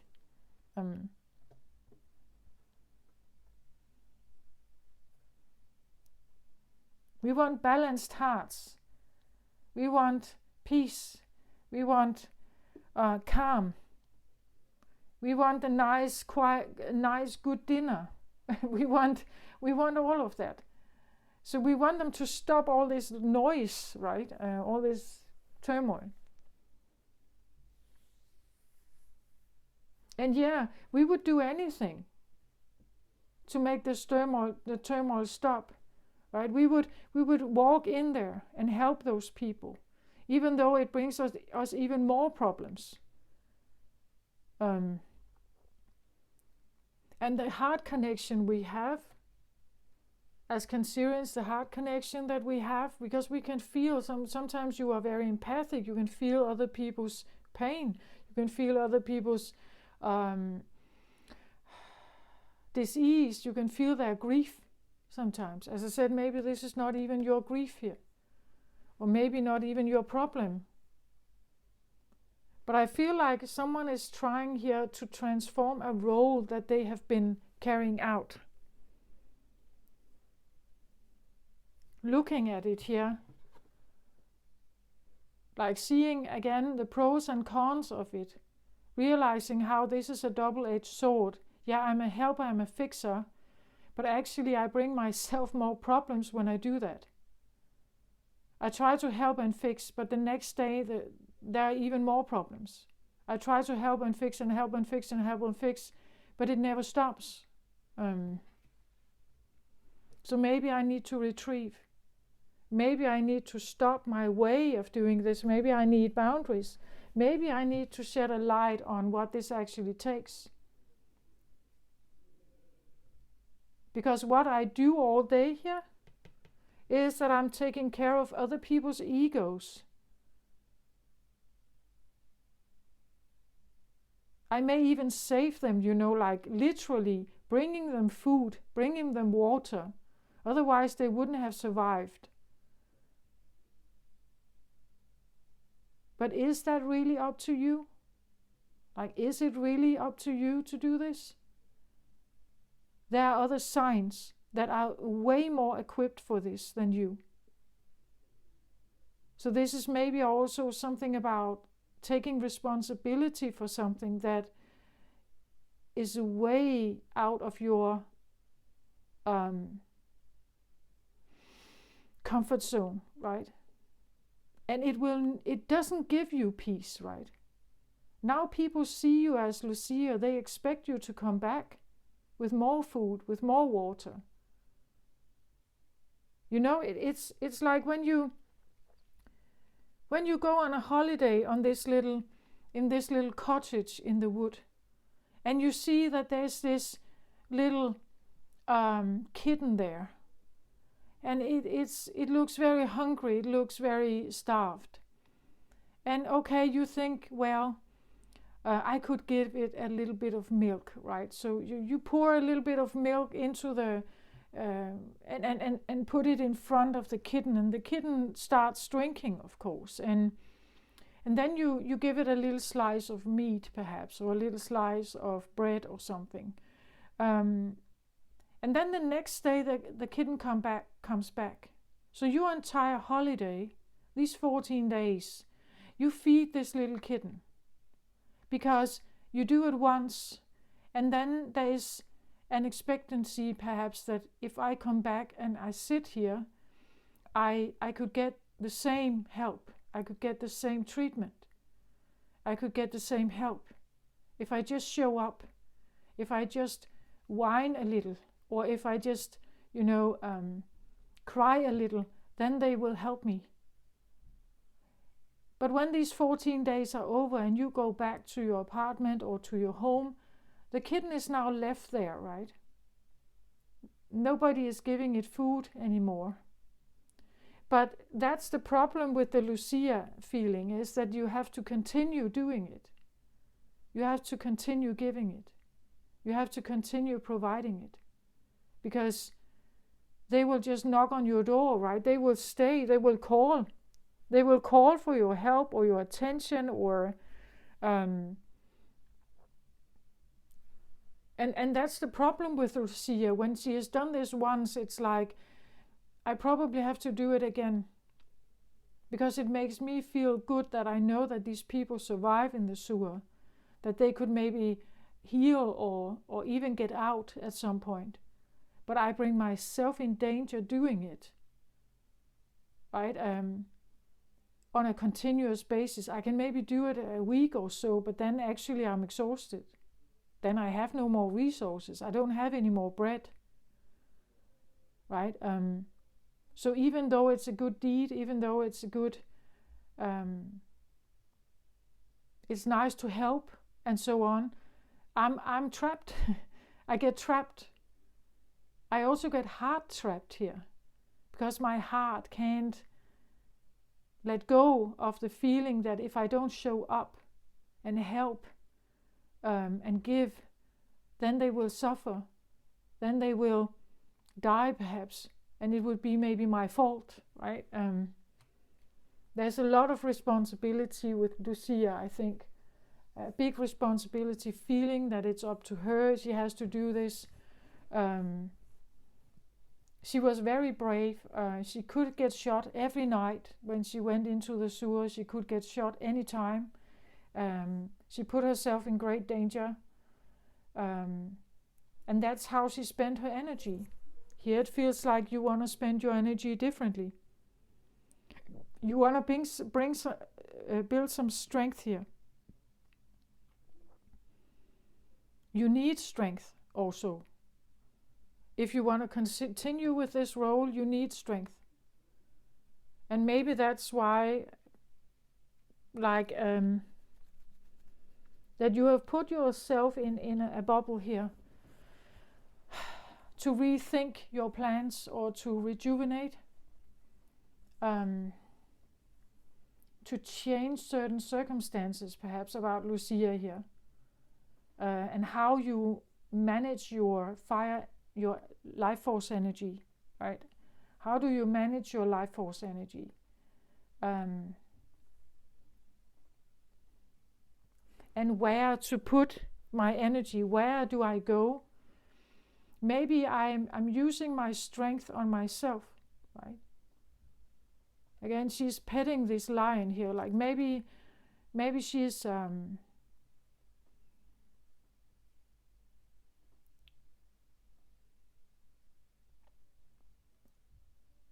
like your life force energy is supposed to keep you strong, not to exhaust you. But in order for you to have a strong life force energy, it has to be well nurtured. you definitely have to know self-love. You have to know how to prioritize yourself and having strength to do that. And even also maybe to receive. Like this is something where the shine shines on you, where instead of you were shining on them, right? That it shines on you now. So maybe the strength is also about not, being the responsible one all the time, that you could also be the receiver here of something. But it actually takes strength not to go. It takes strength to stop yourself. It takes strength to say, I'm done. I don't have, my batteries need to rejuvenate. I need help actually. This could talk about it takes strength to ask for other people's help, right? And actually receive it. Allow yourself to receive instead of being the one that gives. That could take strength, right? It could, and it definitely means that you have to give up something. A certain way of thinking needs to be given up or let go of. That you're not supposed to be the fixer, right? Maybe sometimes people need to come and fix you or help you, right? But it takes strength to lay those weapons down. I've done a bit of this myself. Like I had to demasculinize myself. I had to not be as responsible, not be as, that I would be the first one to take action. That I would be the first one who jumped in and did something. That sometimes I should maybe not do something. I should just see what happens, right? And then only to a certain point decipher how do I want to, if I want to put in effort, how and how much. And then become aware of maybe saying it, put out a boundary and said, this is what I can offer and nothing more. Because otherwise I'm overextending my energy. And this idea that something actually should have the ability to come in and help me also. That I could need help, right? And I should allow it to come in. But you see, strength is usually something about muscle power. It's about being tough and everything. But strength is maybe also realizing you have to preserve your own strength. And in order to do that, you may need help from the outside world. At least for a bit of time, right? The cosmic egg, eventually it's probably hatching. So maybe for a time being, you need to rest. Maybe you need to be the one that is given something here so that you can build your strength. That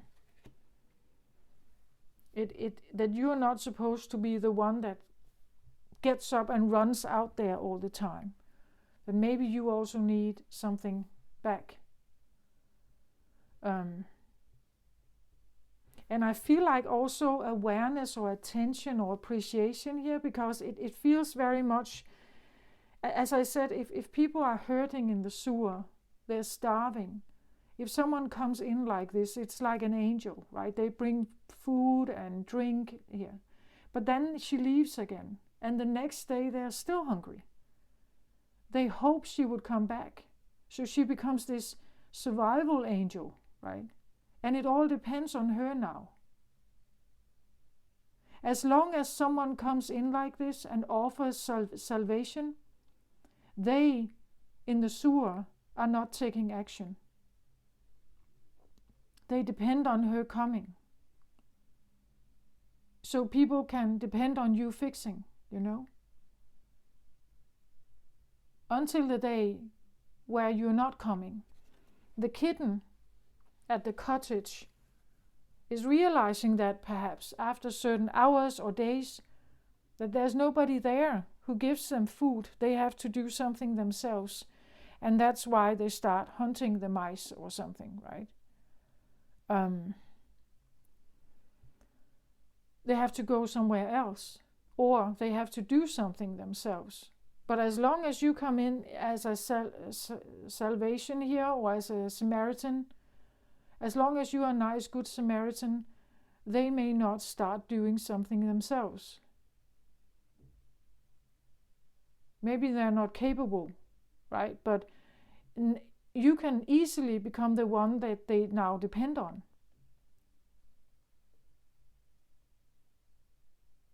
And is that really what you want deep down? I'm just asking that, right? Because actually maybe you need something as well.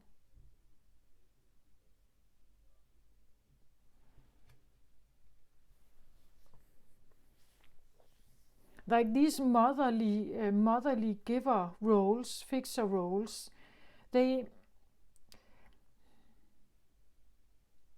you can end up becoming someone that people depend on, and you are supposed to constantly give something.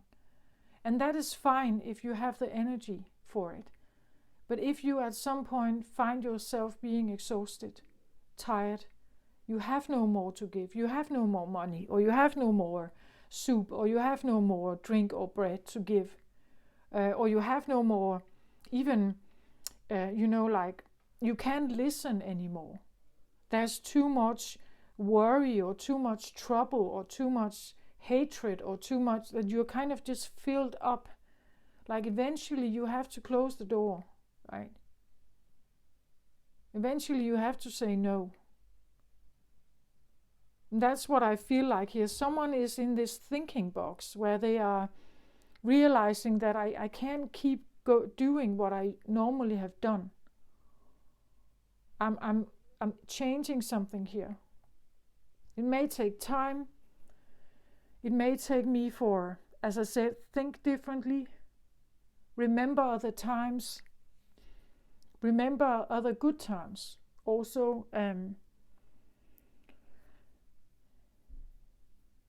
and again, that it's okay for you to maybe change to receive also.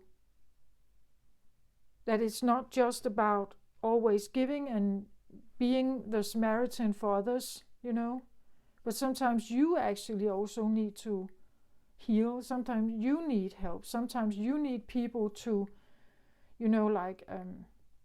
as I said in the beginning, that Cancerians actually like if others follow their lead. So if we want peace and calm, we would like others to follow that lead. And maybe you need to say that out loud. Like maybe you need, the strength here is about saying that out loud. That you can't be other people's Samaritan all the time. That you need something also. Right? And if you can say it, then at least know it. Right? At least know that you are the one who decides.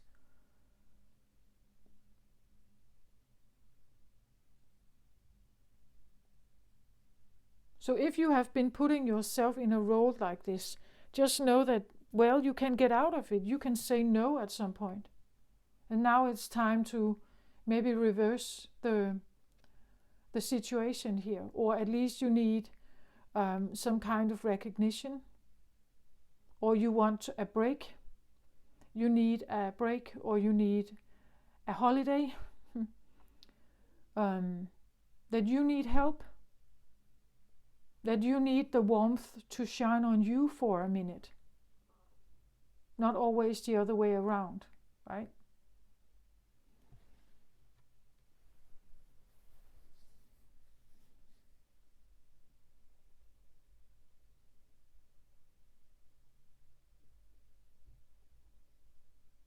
Someone is definitely rethinking something here. Figuring out, again, sometimes when I see this card and he holds these different energies here, I see them as, well, it's yin and yang. So you see it's something about that your yin energy and your yang energy is supposed to figure out how to deal with a certain situation.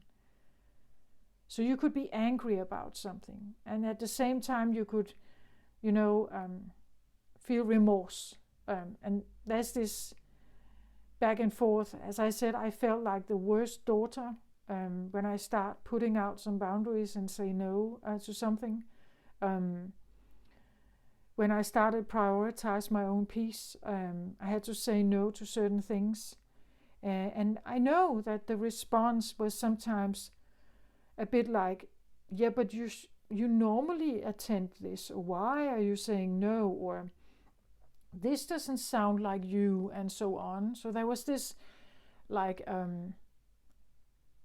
almost like disappointment that I didn't show up, and so on. And I felt bad about it, right?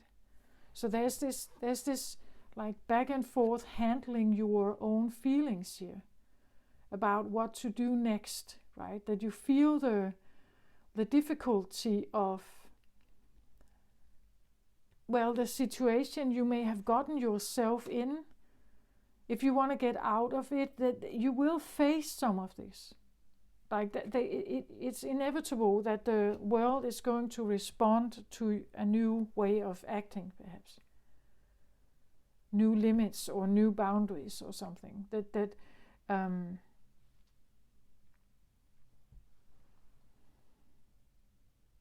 Because of course it's nice, it's very virtuous and beautiful and good, a motherly Samaritan here. And if you truly love it, if you truly like it, and this is feels so true in your heart, well then, of course, don't stop. It's great. The world needs it. But if you actually feel like you are exhausted, all your energy is used, you have no more to give, you very seldomly see anything giving anything back on you here or to you, well, then something needs to stop. And that's what I feel like here the death card is about. How do I change something here? I have to let go of a certain role here. Something started out as a red rose, but actually it's exhausting me, right? I become a black rose now. Now I actually see myself maybe hating being this Samaritan. Once I may have loved it, now I may hate it, right? I become the black rose now here. It pains me. Now it exhausts me. This expectancy, this role that I have to play, that now I don't feel great about it anymore. So to leave it, you need strength here. And this can be what you are trying to build, and why we have both energies here. That you are building with your yang energy here, trying to figure out how to build the strength to maybe say no. This lion is actually roaring. To state your boundary and say no and close the door, without necessarily being a monster, or without being like aggressive in some way, but still, this, when the lion roars, it's typically because he puts his foot down, right? Done. It's done. I have no more. There's no more. Done. And I actually mean it, right? And you can't pull on my heart anymore. Like, that's usually what I feel like with the Cancerian energy. That's why we end up here. It's the heartstrings that we have. It's the love. It's the sadness. We feel it. Like, we can tune into people's energies. We pick up on the pain and the suffering and everything. And we would like to help them. But also because it gives us our peace back. And I think that is important to realize. That this peace we are seeking sometimes brings us into a situation that actually just creates more turmoil for us.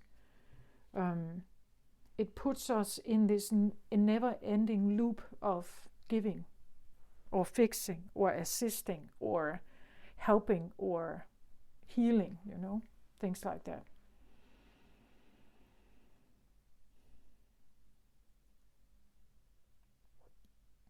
So this is what I have, Cancer.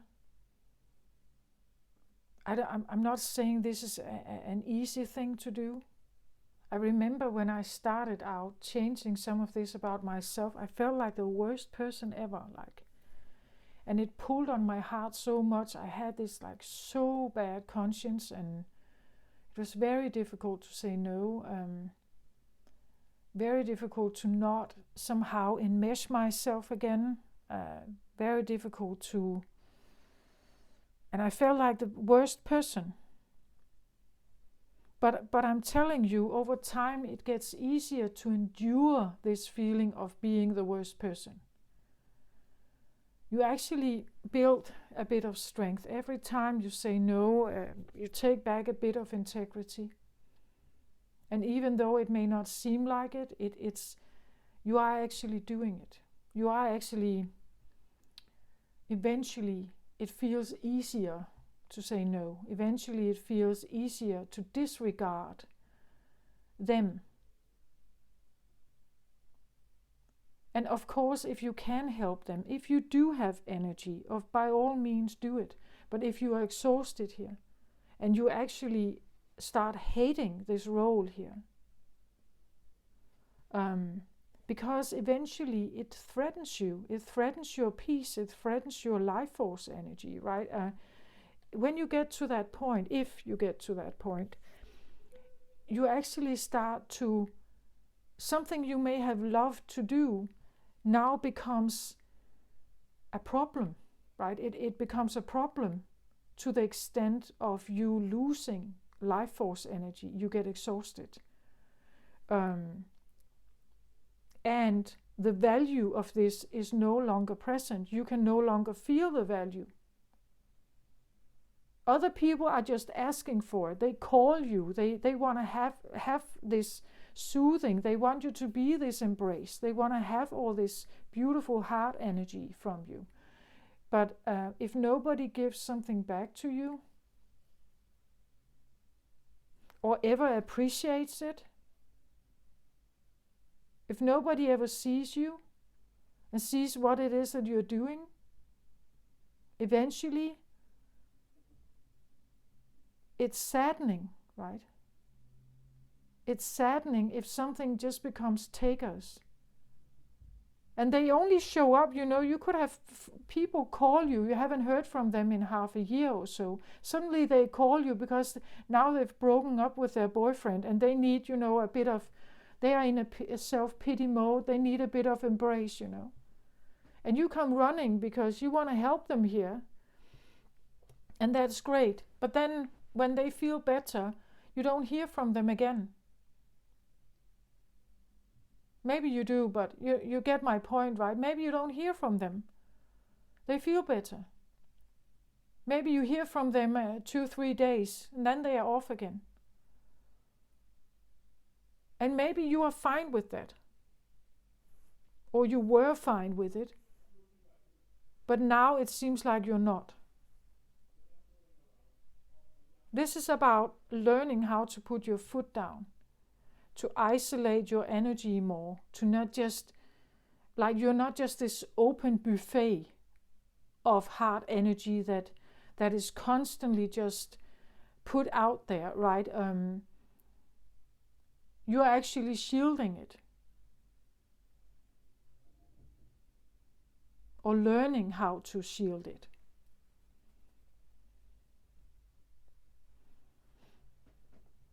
Protecting yourself, I feel like here also. But I get the feeling of like a womb, like you are, like when you birth a child, you're trying to create this being. And it feels like yourself, like you're molding yourself here into another being that is not, I wouldn't say you're cold, right? But you are definitely aware of whether you want to show up like this or whether you actually want to say no, and you want other people to understand that you need something as well.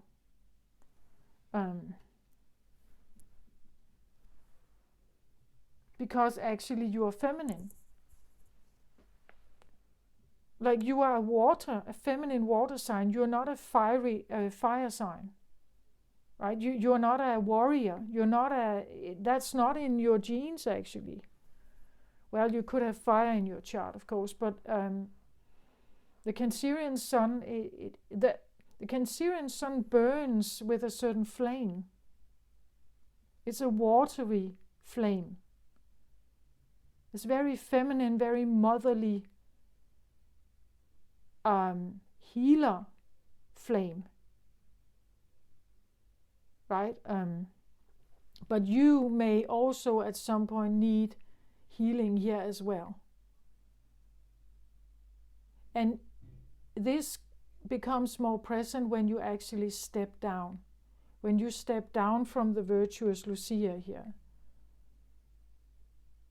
and you decide to use your energy on something else.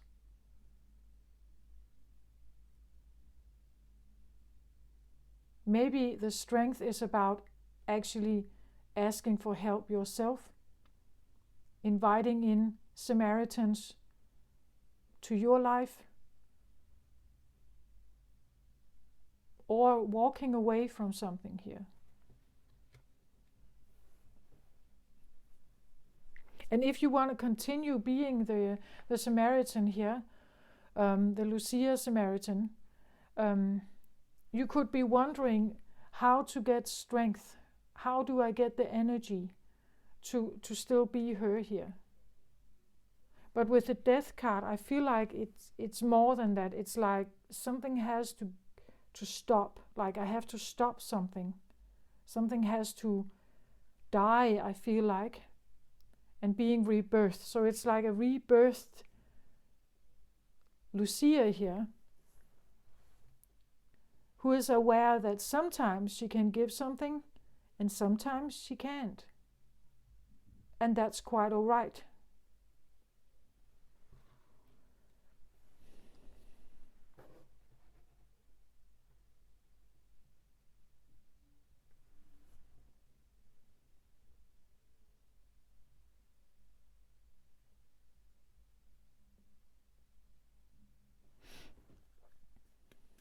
I wanted another card on the cosmic egg here. I get this seed card. And look at how red this is. So again, as I said, it feels like wanting to shield yourself from something around you here that could be deceitful, right? That is surrounding you, but it has maybe not the best intentions, that maybe it just wants this glorious, beautiful, light healer energy here from you, but it's manipulative, or it's maybe even hurtful here with the deceit, that you could be surrounded by, as I said, egos, right? A lot of egos that just want your beautiful heart healing energy here. But you're trying to shield yourself, right? You want to shield yourself. You want to change her here into someone who can say no and walk away. And again, the Time Master, I feel like this is something that could have been like an ancestral wound or something. Like there's something about the way you were raised maybe, or again this primary need that I believe Cancerians have, that this is, it's a beautiful peace. It's a beautiful love and light and peace heart that you have, but that is also your greatest problem, right? That because you seem to end up like this usually, which is not necessarily bad. It's just if you are surrounded by something here that just wants to deceive you or even use you, like just take your beautiful heart for granted, your giver energy, right? They just take it for granted. They just, they exploit it. They exploit it, right? And they know that they can only make a little bit of turmoil in your life, then you're reacting. Then you come in with this energy to soothe everything. So you can be a Samaritan, a servant here, a helper, a healer, a nurse, a caretaker. Because someone has figured out that if they just make a bit of turmoil in your life, then you show up here. But that's not how it's supposed to be, right? That is not a caring, good vibe. And something has to die here. And the way you do that is by becoming more cold. You shield yourself. You close the door to your beautiful heart here.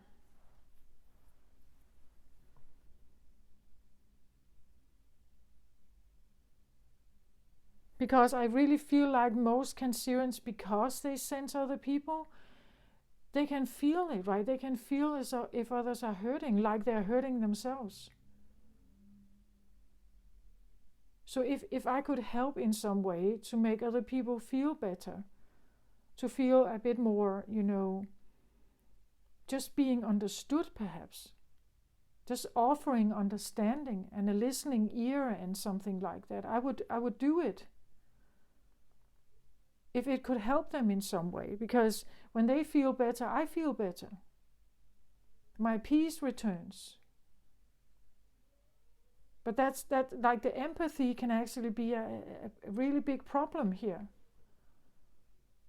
The sensitivity and the empathy, the ability to feel into, like tune into other people's state of mind and feelings is a beautiful thing, but it's also a problem. That's why I have this love-hate thing going on, right? That it's not a preferred state to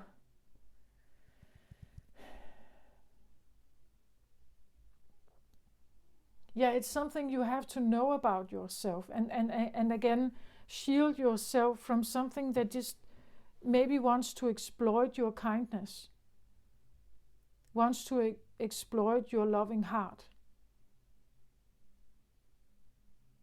It can put you again into a role of being a provider and a giver and a caretaker and a mother for everyone around you.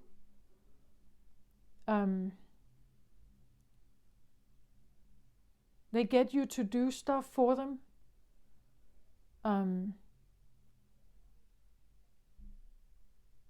But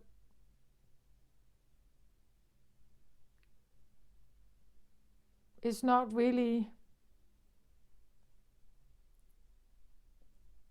It's because they don't feel the same as you, right? They don't have the sensitivity as you have. They don't see the world and feel the world like you do.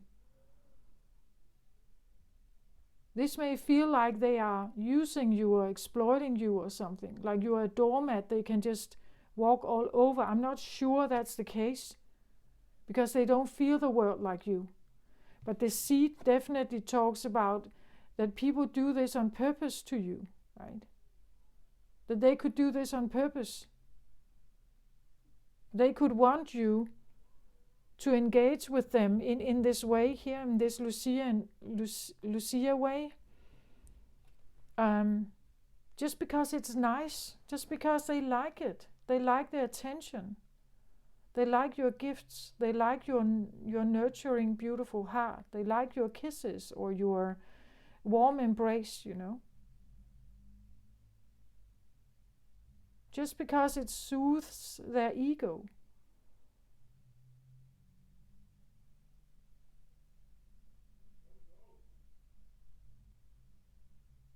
But it's not beautiful to you, right? It actually takes away your peace. So if someone brings in turmoil here on purpose, just because they want your embrace here, they want access to your heart, and they know you will react to it because you want the peace back, right? So you come in here with this beautiful Lucia energy here. She's a young girl. She's a young helper girl here.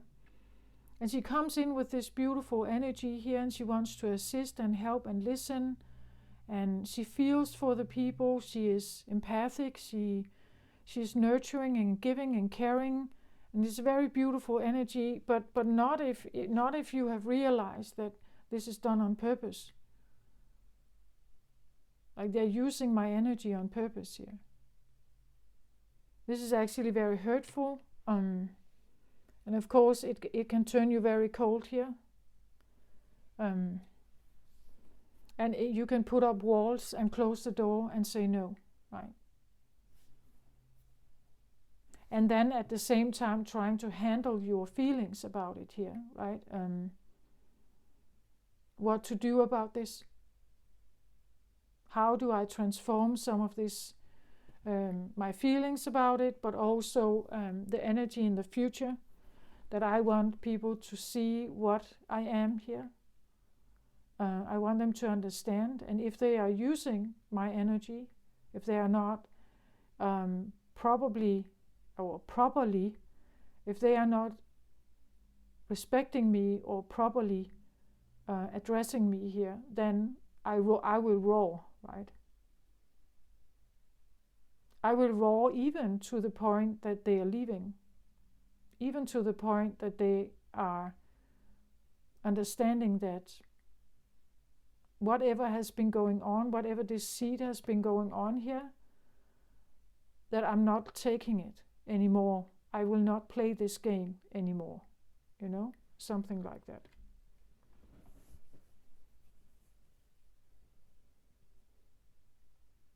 And the time master, well, it can be a divine timing thing. Maybe this takes a while. Like it's I think to understand how hurtful this can be to a Cancerian, this is very difficult to handle, and it may take a while for you to actually bring forth this new version of you, if that's what you choose, of course. But I see it's already in motion here. It's like you have already closed the doors. You have already made your box, your thinking box here, where you're trying to figure something out, changing certain energies here, and I really hope that you are choosing to use your beautiful energy on yourself,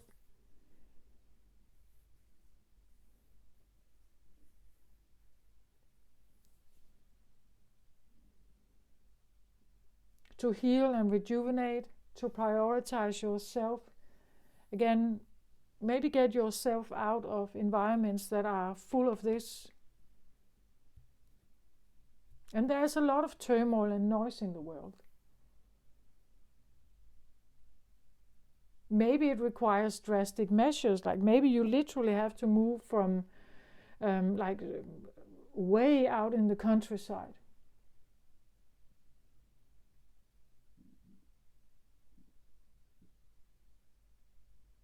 Away from whatever this is here, or who this is.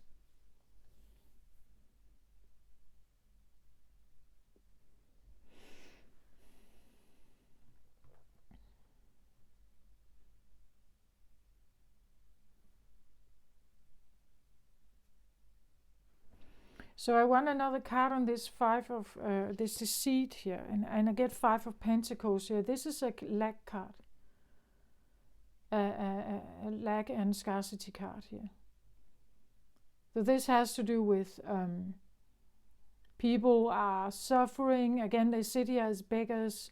People are suffering. They don't have enough. They are maybe sometimes Pentacles can talk about items. So this can be a materialistic thing. This can be about money. They don't have money. They don't have food. They don't have shelter.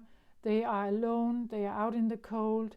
So as you see, the deceit here can be about, it plays on your emotions about people that don't have enough. Right? They are so sad here. They don't have. They have been discarded. They have been left. They have been thrown out. They are outcasts. They are sad. They don't have anything. So people may play on your emotions about these things here. Like being, being left, being, I don't have anything. I can't do anything. I don't have what it takes. People with very low self-esteem. I can't do this. I'm weak. I'm sad. I'm ill. All this stuff. Exactly like Lucia, like she went into the tunnels, into these sewers to help people that were in need. They didn't have anything. They didn't do it. They didn't. But this is a deceit, like a deceit that they actually are okay. They actually are okay. They stand fine here. They actually are okay, but they're just exploiting that your heart. They're exploiting your heart about that they are weak, that they are ill, that they feel so awful, that they are. People have been mean to them. They have taken everything. They have lost everything. They have. They don't have enough money. They don't have shelter. They don't have roof over their head. But maybe it's a deceit here. It just plays on your heart. So I don't know who this is, right? But you will recognize it if this is a reading for you, right? But Five of Pentacles is a card like this. Five cards are always about terrible stuff, losses, lack, scarcity mindset. I don't have what it takes. I don't know. I'm not good enough. I don't have the right skills. I don't have the money. I don't have the education. I don't have food. I don't have shelter. I am weak. I'm in a weak position. I am an outcast. I am, this could be people that for some reason are in a weak position. So let's say you are always moved into situations where, when we hear about, let's say, children in trouble, homeless children in Bangladesh living on the street, right? And when you hear and see programs about that in the news, for instance, or in television, like your heart can't bear it, right? You want to bring them food or shelter, or you want to bring them, you make soup for the homeless people. And then you figure out that some of these people actually have homes. They actually live somewhere. They do have money. They just pretend. They pretend that they are sick here. They pretend that they are that they don't have anything here. So I feel like someone has been in a situation with someone where there has been something like this playing out. But you have realized it, right? That it's like everything around you is this constant pretense of needing something. Needing healing, needing shelter, needing food, needing me to somehow act on something. And I just can't do it, right? I can't do it.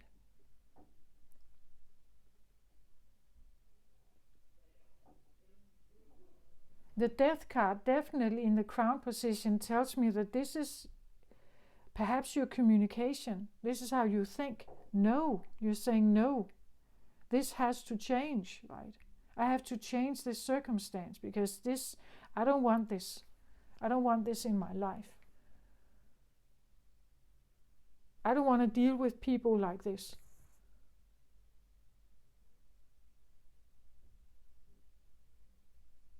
They have a scarcity mindset. They don't think that they can do much. They don't think they have much. But actually they stand quite well here when you're not looking, perhaps, right? maybe you have figured this out. You figured something out here, and you don't want it to continue. So, okay, can we have an advice card on this, please? An advice card.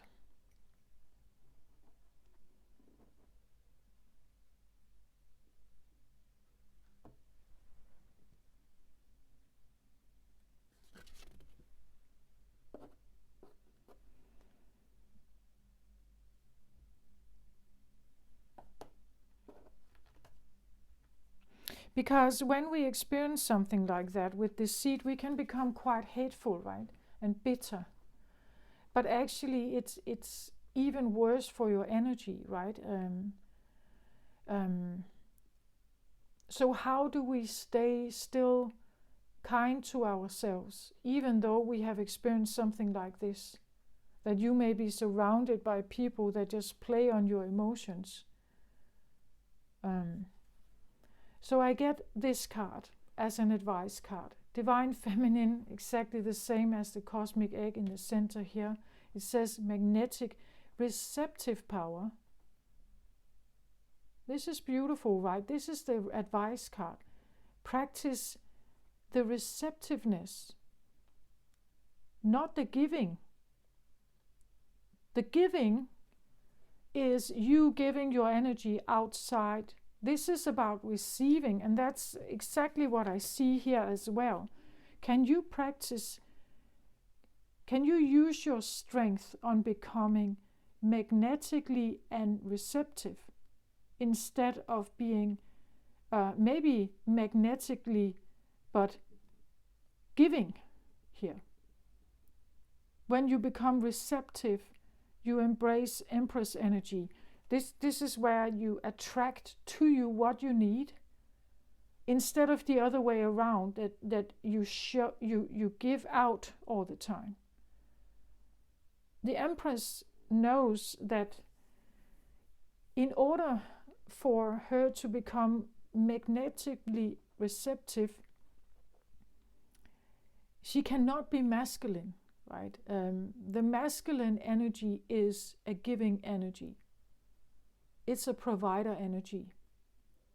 So here it has to do with your yin energy. It has to do with your ability to maybe not take action, your ability to receive instead, your ability to stay in your bubble here, where you become peaceful, where you make sure that your peace is intact.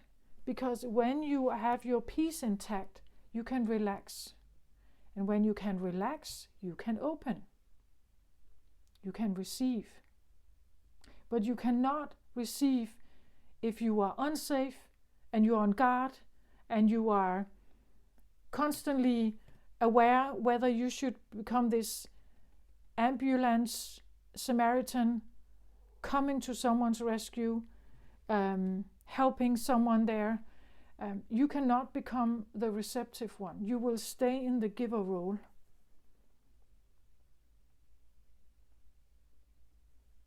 It's just like that you, in order to become more receptive and open, and you have to actually be in a place where that is possible. This is the card of Isis, as she is bringing news of the deep reflection and increasing receptivity coming into your life. This is an advice card, right? So the advice is to let some of this come into your life. The Egyptian hieroglyphic symbol of the eagle represents spirit, and the wisdom the soul brings to life. This eagle comes to rest upon her hands, bringing profound understanding. This card reveals a time of power, peace, and deepening clarity for you. Yet underneath this quiet resonance, your magnetic energy is swirling in accelerated motion, creating a vortex of attraction within and around you. Your yin energy is on the rise. It's a restful yet dynamic time, and it may call for you to go inward, to reflect on present situations, receive guidance, and make future plans. It's also a grounding time, one during which you, like Isis, choose to connect your own light with the gentle, supportive vibration of earth energy.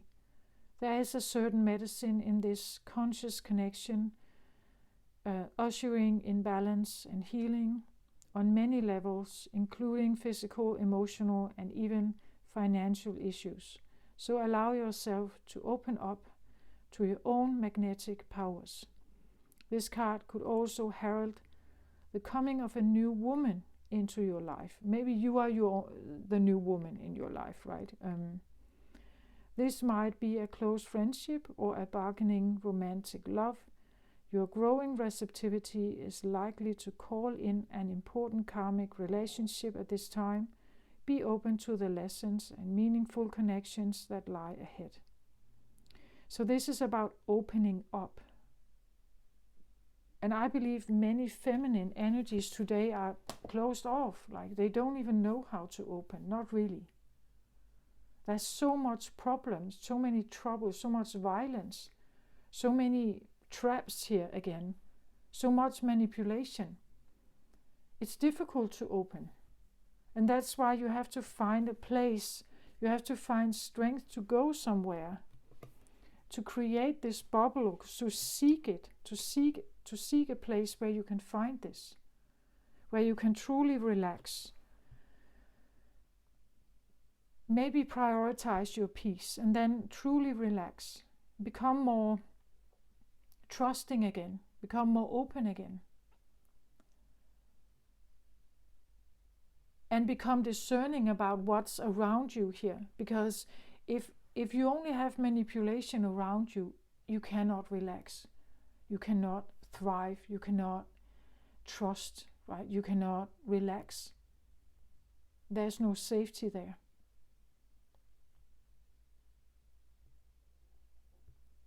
There's only lack and scarcity here.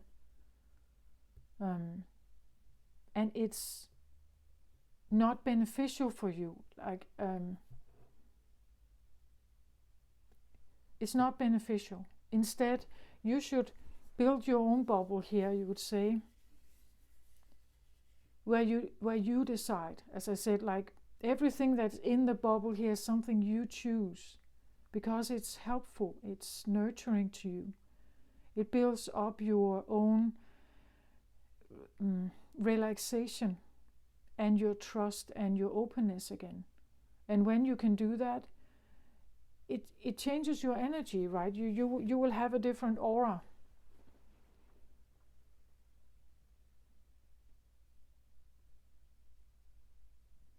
There's a possibility that you can manifest something else into your life.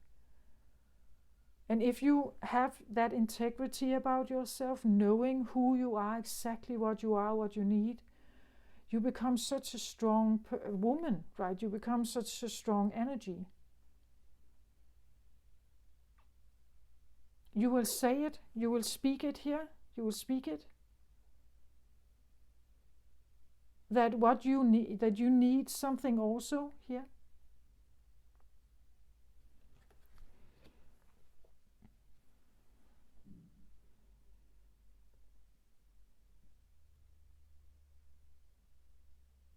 And yes, as I said, the Cancerian energy can be beautifully motherly and peaceful and calm and warm and everything if it is nurtured. If it knows its own boundaries. If it is also receiving something. Right?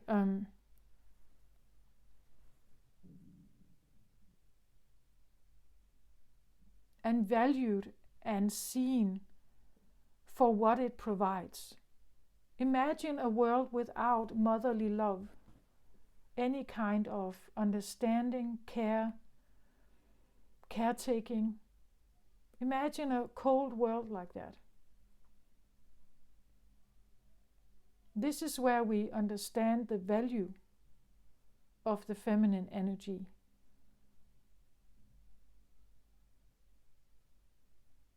Or some of the feminine energy.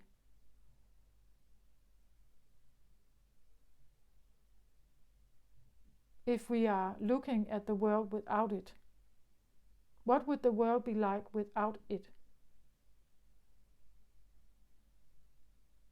It would be harsh and cold and very, like with a lot of power struggles. It would be very competitive, judgmental.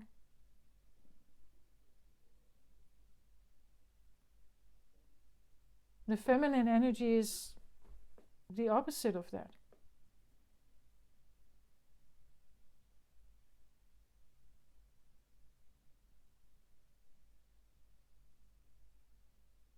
Yeah, this is what I have, Cancer. I hope this helps somehow.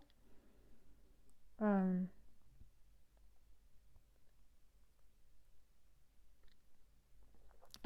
please just know that you have a beautiful heart. You are precious. You do have something very special to offer, and it's not supposed to be taken for granted.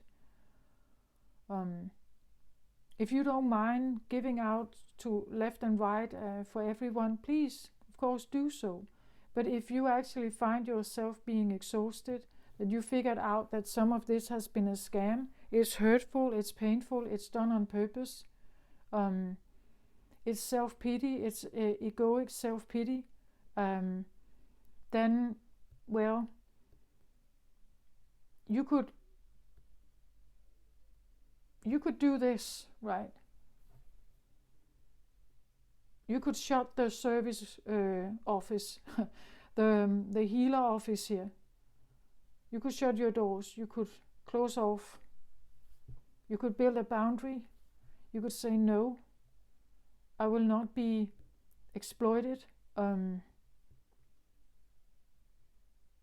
I can help you, yes, but I will not be exploited. I will not be seen as a doormat or something like that. You know? It would be okay to say something here. And build that strength to say no or to walk away or to follow your own inner. Again, the lion can be, fierce. It can be angry.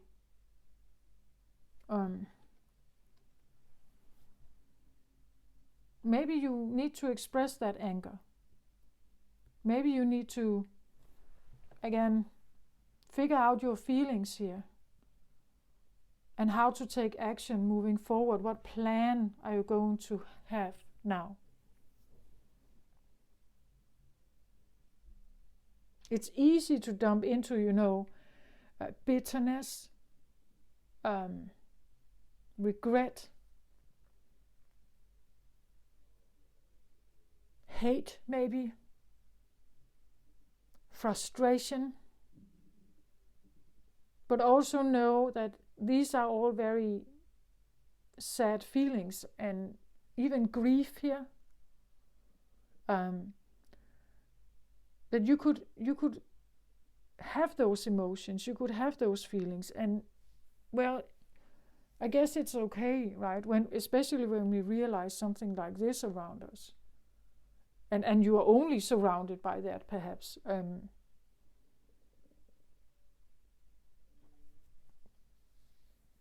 It's like being in the spider's web, right?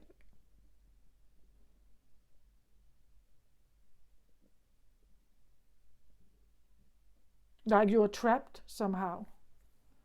And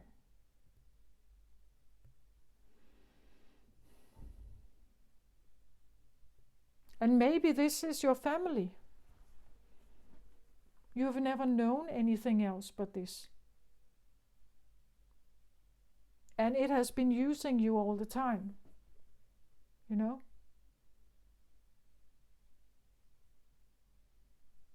That is a very sad recognition. It's a very sad experience. And of course you could become angry here, wondering if you can turn this around. Close the doors, maybe walk away, totally let go, totally detach yourself. In some situation, I think it's possible you can do that, but let's say maybe this is close family or children or something, then it's maybe more difficult.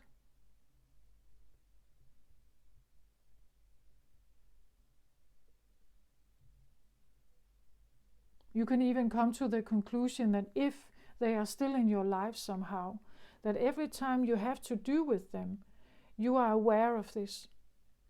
That you know they are playing on some kind of emotions here. And you are aware that this is what they're doing, this is their tactic. So if you are deciding to show up here, that is what happens. They are expecting this from you. This is the role they would like you to play. And they can play theirs here. These two go together, right? Like Lucia comes to rescue and help those in need here. So if someone is in need, pretending here that they are in need, you would come, right? That is I feel like the old version of you, the one that is dying here. The one that you are trying to figure out how to recalibrate or change into something else.